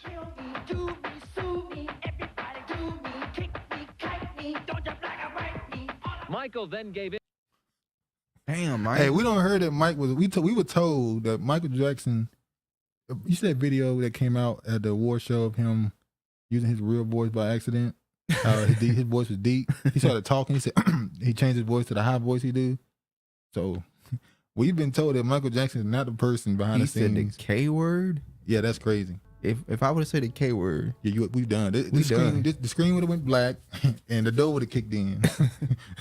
That's what y'all would have heard some. Get on the ground. It would have been over. When you're done, kiss my ass. Kiss my ass. Review shows Farre-backed drug companies overstated benefits connection. Drug companies backed by Brett Favre and massive welfare fraud case overstated their NFL connections and exaggerated the known effectiveness of their drugs during efforts to raise money, according to interviews and documents reviewed by ESPN. As well, court filings show the companies and their founder, Jake Van Lendingham, faced substantial debts over the past several years, even was pressing potential investors to help get his drugs to market. Two of his Florida-based companies are alleged to have received more than $2.1 million in Mississippi funds that were embarked on welfare families, according to the civil lawsuit. So wait, not only did they use the welfare money to get the stadium built, they used the welfare money to fund pharmaceutical company. The pharmaceutical companies always involved in something. Yeah, pharmaceutical companies are the worst of the worst. They scammers too. Oh, big time. Uncle Phil was dating George Jefferson. Okay, that's what he said. Yeah, that was crazy. Jesus Man David said the Bible said that lineage was to be determined by the father, but they were smashed like twice after the Bible days, so they go out their mother. So figuring who is going to be crazy. Nah, it still goes off the father, man. All the anti-double talk, depending on the pie hole. Check out book resource Double Speak by William Lutz. I watched the. It was a piece done on PBC back in the 80s where they had an interview with a CIA officer, and he talked about double speak. And let me tell you something about the English language. You know how you hear the word lawyer speak? How there are certain words in the legal sphere that has totally different meanings than a regular person using them. The way they use language in American propaganda in our television shows and all that stuff is crazy. Only the Jewish takes lineage from their mother. The real Jews keep the laws in act from the father's loins. Right, you can all type all you want. Had to put it in the air though. They were going ham in the clubhouse. You should delete Clubhouse. That app is full of idiots. I was on Clubhouse for like 2 days, and I saw the same debates happening that happened across all social media accounts. Out of all these bootlickers, the one who seemed to come in favor of Kyrie that surprised me the most was Jason Whitlock. Wait, what? When Jason Whitlock came out, he done lost a lot of weight. Jason Whitlock, like I said, he's one of those dudes. I agree with him on like very, very small. It's very little I agree with him on at this point. But he's always been somebody who tried to support the idea of somebody going against the powers that be or the system. So when I saw him defending Kyrie, I wasn't surprised. The same way he defended Kwame Brown when the guy went viral. But yeah, the NBA was saved because of the ABA. Exactly. Needed them niggas. Jay-Z will own 0.5% of the team like he did with the Brooklyn Nets. No, he didn't even own that much of the team. I think he owned that much of the stadium. I mean, the stadium. And it was like, why is this dude sitting in the front row every game? He owned 0.5% of the stadium. This man single-handedly helped sell out Brooklyn. The prices went up. Now it's a bunch of white people there. They say it's whitewashed. A bunch of what do they call those people? The loving environment and peace people. What do they call them? They're not hippies, are they? Yeah, a bunch of hippies in Brooklyn, basically. Jay-Z hustling at us as well. He told Jermaine Dupri to boycott the Super Bowl, then backdoored and signed the NFL to do it in Atlanta. Exactly. And then he did it in Atlanta. Jay-Z is a shiest boy. Boy, this is why Dame Dash had a recent interview where they say he finally let loose on Jay-Z. It's like, bro, he beat your head over a long time ago. Just let that go. MJ was a rider in real life. MJ was the truth. Double speak is straight from Orwell. Exactly. Yeah, MJ, we've heard stories about Michael Jackson that he wasn't who he seemed to be, being timid and all this other stuff. All right, let me move on to the last segment. We're gonna go through this pretty quick. I'm gonna keep y'all alone. All right.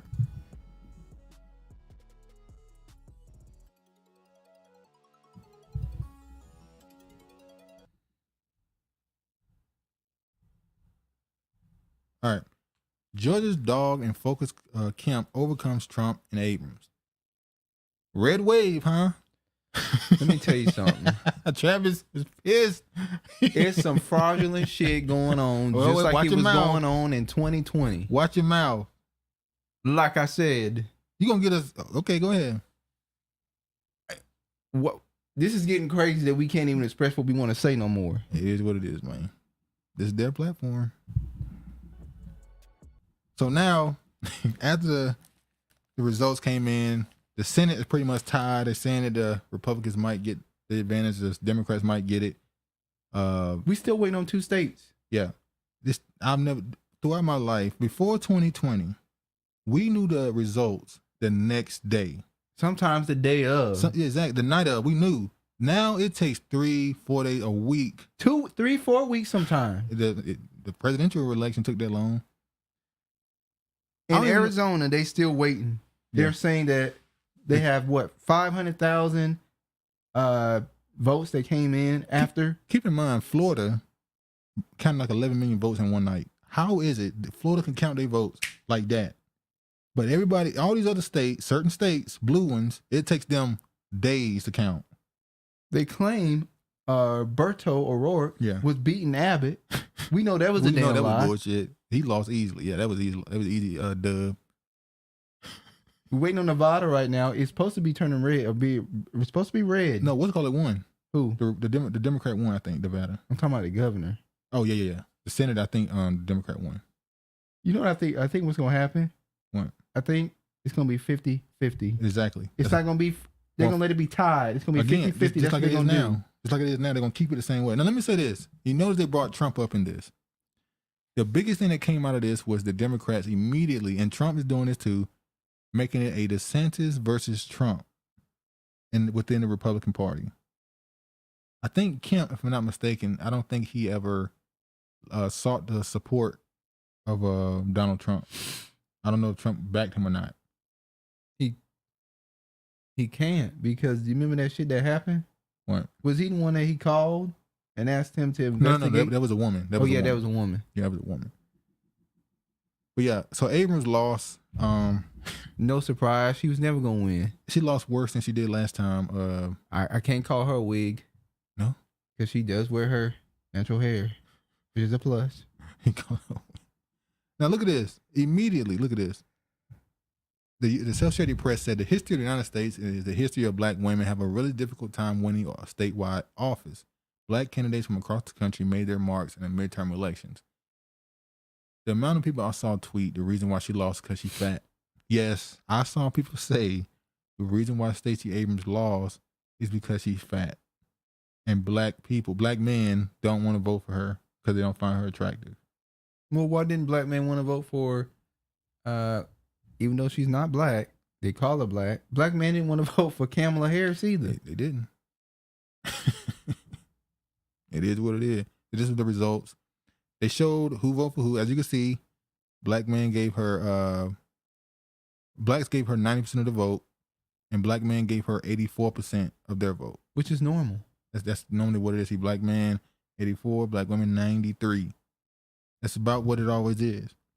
How you gonna blame? How about the fact that you was only able to get 27% of white women, and you was on the abortion platform? Like, they just didn't want you. We know you wasn't getting the white men, even though you somehow got 23% of them. Look at Latino men. Latino men and women voted exactly 55% each. Tied. So over half the Latino vote went to Republican. I'm sorry, went to Democrat, but 44 and 48% went to Republican. Almost half. Now, even though Latinos have a very small, they're not as large a demographic in Georgia, it still shows that they still didn't really want you. I saw somebody say Asians don't even get their own category. It's just all other races. That's anti-Asian hate. Well, Asians don't vote that much, which is crazy. They don't vote that much. They get their power through PACs. Howard University chapel speaker said the demon of disinformation, this is before the election. She said the demon of disinformation is making black women voters in Georgia willing to support Raphael Warnock, but not Stacey Abrams. When Warnock... This is the Jezebel spirit. Let me show this. We need to talk this about is the demon it. of disinformation that has black male voters in Georgia willing to support Raphael Warnock, but not Stacey Abrams.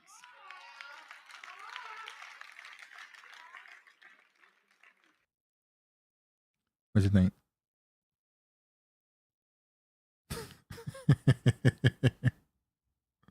Why would you Go to say a that? church. You went to a church. First of all, I guarantee you ain't hardly no black men in the church, as you can see. Yeah. It's majority black women. So who you talking to?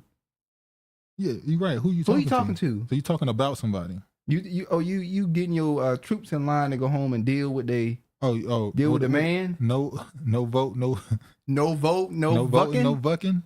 That's what you preparing them for? Oh boy, that was because she called it demon of disinformation. Stacey Abrams derailed by neglect of Black Georgians' obvious national ambitions. Abrams allegedly only engaged with black organizations in Georgia after the polling with minorities eroded. So they're saying she ignored the black vote. She did. Until she realized, oh shit, they're not going to support me. What did this she time. say on the South Central show? What? Stacey Abrams. She said most politicians don't focus on the black people because they're not what? Yeah, 85, because they're only 12% of the population. It's more white people in Georgia, so she felt like she had to focus on them more. She said black people in Georgia were not rocking with Abrams. You're right. She looked at it and thought, I need to get the white vote. But the white vote just wasn't, they weren't fucking with her. But then she tried to double back, oh, the black vote slipping. And then try to place the downfall of her election on black men. That was sad. That's sick. So I'm gonna take you down with me. They cheating like a motherfucker in Arizona. That chick that is winning didn't even campaign or debate. Bro, they did the same thing with the president now. The man didn't even campaign in 2020, and yeah, it is what it is. Obama and Oprah was getting booed. MSNBC stats are flawed. The brothers weren't feeling Abrams. I live in Atlanta. I know. You think it was lower than 84? You think it was back to what the 1970-ish numbers, about 75%, 77% of the black male vote? And the turnout was not good. If I'm not mistaken, I saw they said only like 20-something% of the black vote came out. Yeah, that's why that woman, the lady on the comedy hype. Yeah, she said it's not about who voted, it's about the turnout. They didn't show up and show out. They don't have to show up. She offered nothing for them to show up and turn out but for. Platitudes, that's it. And I'm gonna be the morally good governor. She didn't even have a damn fish fry. At least you give him the fish. Damn. Westmore had the fish fry. Claiborne had the fish fry. Damn, brother. It probably was an accident. In that video, there's a female pastor, so you already know what it is. Yeah, I watched the whole video. It's on YouTube. I saw it. At that point, you already knew what was going on in there. There was no need to even watch it. That was the damn Jezebel spirit. The Deborah demon. All right, let me. Ahab, they Ahabs was at home. Yeah, knew the neutered man. No, he was in the church with him. The one. This is another one. This is before the election. Biden advisor Keisha Lance Bottoms agreed misinformation is a reason Stacey Abrams is losing support among black men. I listen to my kids watch NBA highlights and whatever else they watch on YouTube. I hear the misinformation being piped in. What is now? the What NBA misinformation? highlights are demeaning Stacey Abrams? What NBA highlights are they watching where you're hearing them talk shit about Stacey Abrams? What? What do you mean other Keisha stuff? telling lies. That's what she doing. How She the hell getting on you there hear them telling talking? lies. When they can't, when the hate don't work, they start Telling lies. Shout out to Kwame Brown.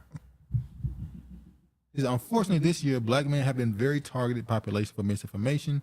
Not misinformation about what they want, but about why they want what they deserve. Misinformation, not misinformation about what they want, but about why they want what they deserve. And my campaign has been the only one that has very intentionally, thoughtfully, and consistently reached out. That has been misconstrued as concern, when it indeed is just respect. I'm enthusiastic. So basically, you too easy, you too gullible. You can be manipulated so easily. You need to listen to me, tell you why you want what you deserve. Black Georgia voters say the Walker-Warnock runoff leaves them with a burden to save the Senate And you know again. what? I hope Herschel Walker wins. I hope he beats Warnock. I Let me said tell it. y'all, bro, this dude been watching them numbers. He was watching those numbers all night, and then when he went to sleep, woke up, the man got on the phone, immediately checked them. Who winning? Who winning? I said, but then he found out it's a runoff. He was pissed. He said, damn it. Why you want Warnock to win? I mean, Walker to win? You don't even like him. Because you know what I did? I got up the next morning and I'm like, I'm wearing all red. You wanted to show off. I wore all fucking red. The red wave. That's what I wanted to see. The real reason he wore red, tell him about what happened.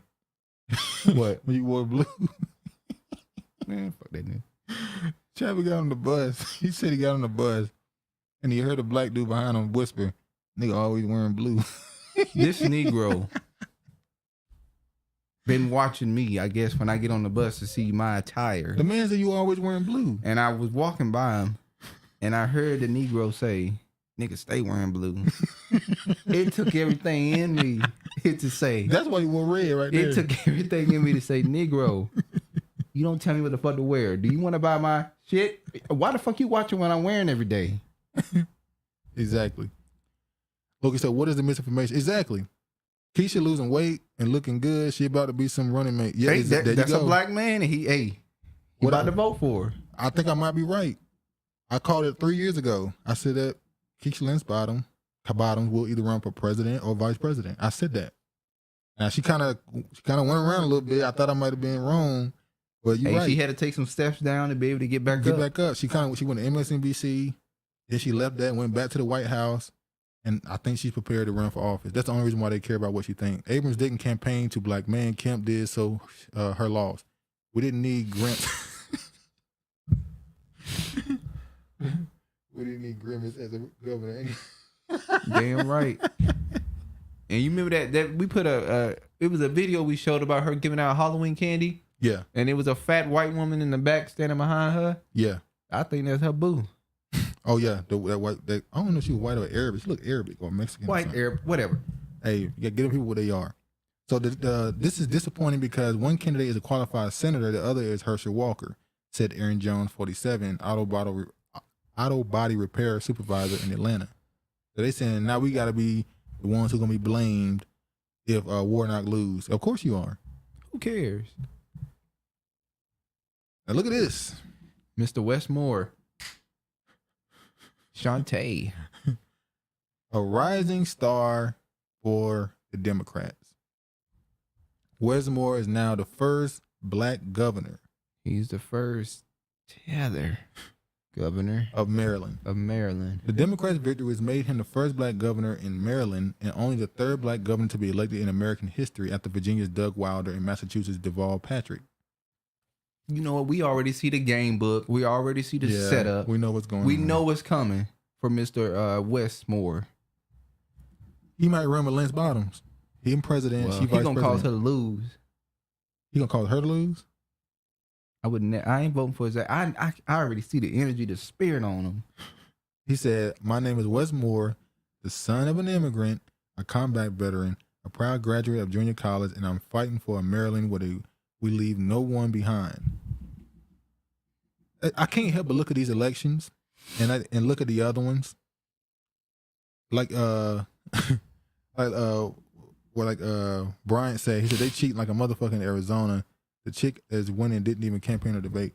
I look at these other states and you just go, everybody, not everybody, but a lot of people were shocked by Pennsylvania. Oz losing. He was heavily backed by Trump and it was just like, what? That dude beat him? And this is why I said, I believe some finagling happened in certain places, not everywhere, to make it where the Trump versus DeSantis thing exists. We can't outwardly do it. We got to just shake up a few places. And what did they immediately do? They said, the red wave. Yeah, it's officially done for Trump. You know, he caused all this. The reason why people know that's a fucking lie. We know what y'all be doing. But then they turned around and said that abortion was the number one thing on the ballot. That's why the Democrats. It was not. It was the economy. Which is why, you know. The next thing was crime. Yeah. Now this is he said, so black people ended up electing this man in Maryland when he said he wasn't doing anything due to blacks, but had a policy for Latinos, Asians. It seems black people still voting for first black this and fish sandwiches. We done. And he did it big because he know in Maryland they like crabs. Mm-hmm. Yeah, you see the crabs. And you know the black one was there Put on them gloves, and they were going in. They were working in on that damn look craft. At this. Look at this. He is a fraternity member. Are we shocked? This is Boule. I think Regina is absolutely right when she said there's a war going on against the Boule. When her in the UW TV, UB TV, he said that there's a war going on between the Boule and the Freemason, the Prince Hall Freemason. They trying to see who's gonna take control because it's getting shaky out here. They're not as influential as they used to be. People are starting to look at them and say, "You Boule." That's a slur now. You Boule. You damn Prince Hall. That's a bad thing. That's why when Roland Martin like, yeah, I'm Boule. Yeah, I'm Prince Hall Freemason. He's trying to brag on it because for a while you wouldn't say you was. Now they got to just be open with it. Florida Senator Marco Rubio wins re-election, keeping the seat of GOP. We knew that. Oh, damn it. We know she wasn't one of this. It was just like, all right. That was a blowout. It was just like, whatever. Her in that wig. Look at this. Sherry Thin. What is that? Thinidar. He's Indian. Is that a Jackson? He's like Michael Jackson, lost brother. Wins U.S. House District 13. Detroit will have no black representation in Congress. Detroit. Well, that's Detroit's fault. This is Detroit. That's Detroit's fault. Democrat Shuri, an Indian American entrepreneur and current state representative, will represent most of Detroit in Washington, D.C. starting next year after beating Republican Martell Bivens in Tuesday's general election. He earned more than 72% of the vote when the Associated Press called the U.S. House District 13 race over Bivens 35. So this is how it went. The newly redrawn district includes most of Detroit, plus some downriver communities like Lincoln Park, Taylor, Wyandotte, and Romulus. So Detroit, you good? You really is getting sick. You getting sick. I can see it in your eyes. Over 40 black leaders send letter to protest MSNBC dropping the cross connection. That's what what's her name? MSNBC's abrupt decision to cancel Tiffany Cross, yeah. More than 40 black leaders have sent a letter to MSNBC President Rashida Jones. What? So black leaders sent a letter to MSNBC asking them to reinstate her. Why can't she go to a black network, BET? Why didn't any black leaders send a petition for Roland Martin when he was on TV One? He got canceled because of black show, black channel. So it's like they gonna get rid of you. They can get rid of you. This is what black people do. President Rashida Jones, in protest of the cancellation of the cross connection with Tiffany Cross, have demanded a meeting to discuss a path forward that is restorative to the reputation and dignity of the cable news host. MSNBC's abrupt decision to cancel the Saturday morning news program came after Tiffany Cross became the target of attacks by Fox News pundit Tucker Carlson and his network.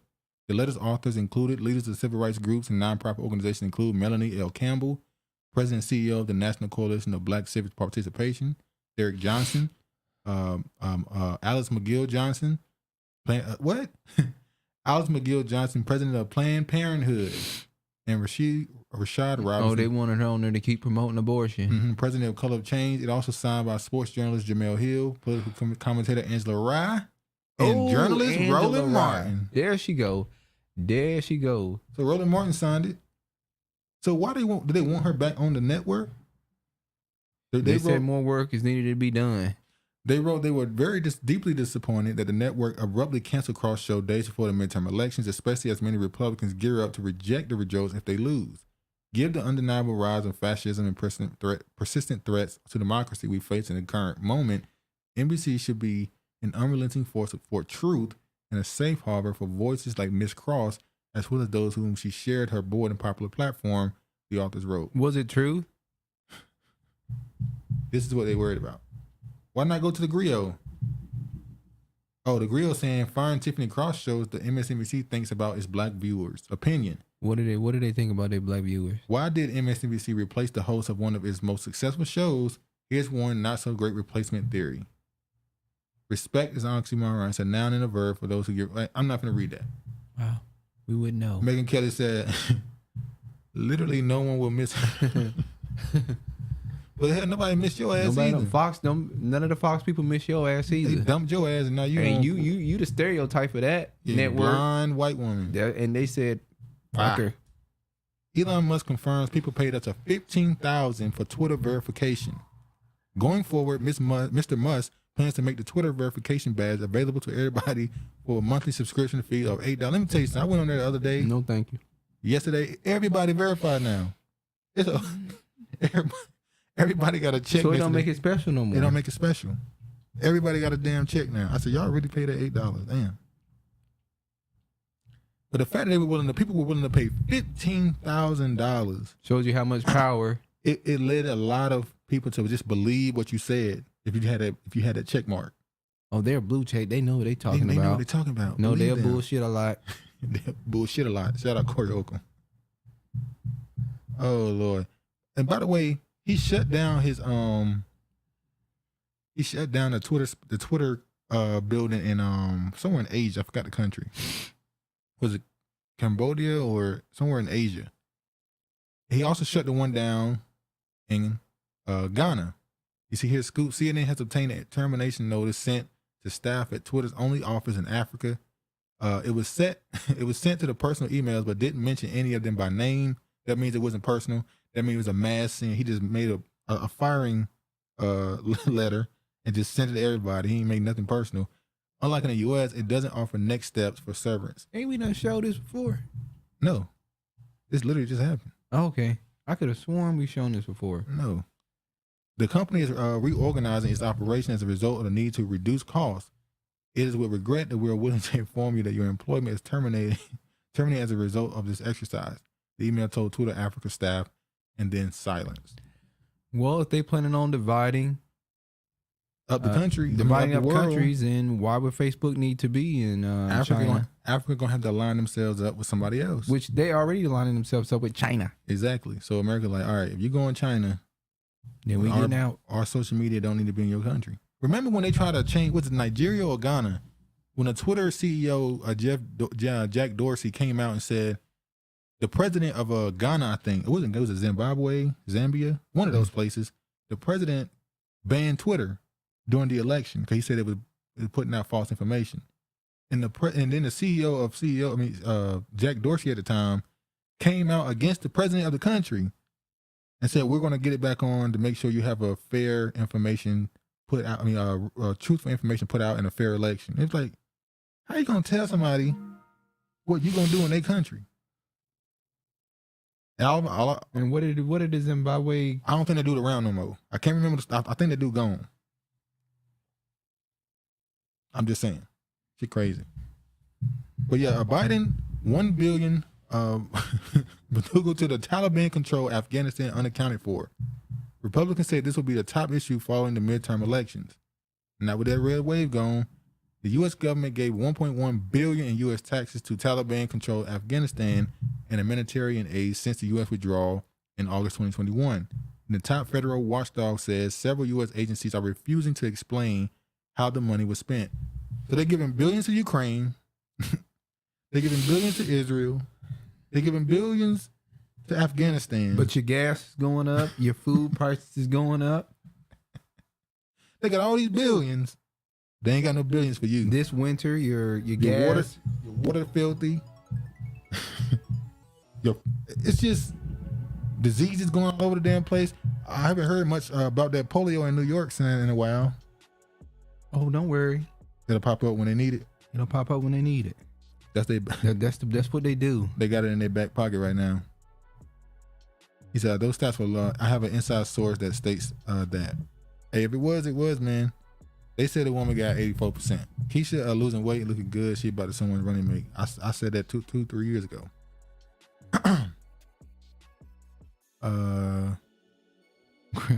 Westmore, the first black tether governor of America. Y'all gotta stop calling people tether. That sounds it just sounds disrespectful. Why does it sound disrespectful? What are the tethers gonna do when the tethers? What are they gonna do? You're dehumanizing somebody. You're referring to them as this one name, the bunch of group up. We know what that leads to. Okay. I can't have no fun. Oh, no, it's just fun. You know, black men want to have fun too, dude. Black men just want to have Black fun. men just want to have fun. The question is, what is interesting black men to vote Republican? That's typically what they did in the past. Westmore would run with Keisha on the Democratic ticket. You think that's? I said that too. But what about they wanted Berto O'Rourke so bad. Berto O'Rourke ran for Senate, governor, and president. Lost all three. Are they gonna try to run Stacey Abrams as president? Oh, hell no. I mean, they ran her as governor for twice. Ran her as governor twice. She's gonna be one of the most popular Democrats in the country. They are not running Big Bird for no damn president. They ain't gonna do it. Sharkeisha, no. Manchurian candidate. Republicans are pro-business, anti-immigration, and pro-life. Democrats do symbolism and pandering. Well, that's what. Let me say this. That's what the Republicans say they're pro-life, but they ain't did shit to actually make the country pro-life. They've changed their ideals over the last 30 years as well. They're doing everything the Democrats are doing. They're just trying to do it softer, not as hardcore as the Democrats. They ain't no better. No, they not no better. But we need to get the damn Democrats up out of there. Yeah, they need to go. Shrek and Dr. Oz. No one liked Dr. Oz because he was fake. Also supported the jab. And that's another thing. Trump backed him, and he know how his base did not support vaccines. Dr. Oz supported vaccines. It was going to be hard to sell him to them. That was dumb. Also, you said Shrek. That dude that he went against looked like Anton LaVey. He looked just like that Luciferian, a devil worshiper, Anton LaVey. Look up, talking about the one he couldn't talk. Yeah, Anton LaVey. He looked just like Anton LaVey. It's crazy. Maybe some relation. Hey, what's her name? Not Bill Clinton. What's his name? Ronald. Not Ronald. Is it Ronald Reagan's wife? Ronald Reagan's wife. Dad was thought to be the what's his name? Aleister Crowley. Who? Aleister Crowley. I thought it was George Bush's wife. Yeah, George Bush's wife. George Bush's wife's father is Aleister Crowley. So I mean, allegedly, it's not surprising that peekaboo, peekaboo. He said, "I got my Twitter verification. F that, nigga. You paid that $8, really? Nigga, pay $8. Hey, if it gets you some, get you what you want, do it. I ain't hell no. And yeah, Republicans are racist, but I don't give a fuck. Cut the check. Damn right. Peekaboo, I don't understand why black people would vote for Fetterman. That's the name, Fetterman. Didn't he put a gun in a black man's chest? What? See, this is why I don't be paying attention to these things deeply. I pay attention to on a surface level. I didn't know he was accused of that. Yeah, Fetterman. He looked like Anton LaVey. Type in Anton LaVey and Fetterman, and you'll see the same person. He said, Biden hasn't done anything to help black neighborhoods. What about Mississippi drinking water? And he ain't gonna do nothing to help black neighborhoods. He ain't doing nothing for them. He'll send billions of other people, but you only, what she say? Stacey told you only 12% of the population. They're looking at Mexicans. Biden told black people on that Zoom call, the Mexicans are the way, y'all better get close to them, be friends with them, because they're going to be the future. He said the Latinos are the future. The Democrats for the past 2 elections have been constantly focusing on the Latinos. They saying that's the group that we need to get. It ain't Karen Bass. Karen Bass is in a very close race with that billionaire. I don't know if she's gonna win. I hope to God she don't win. So yeah, Barbara Bush.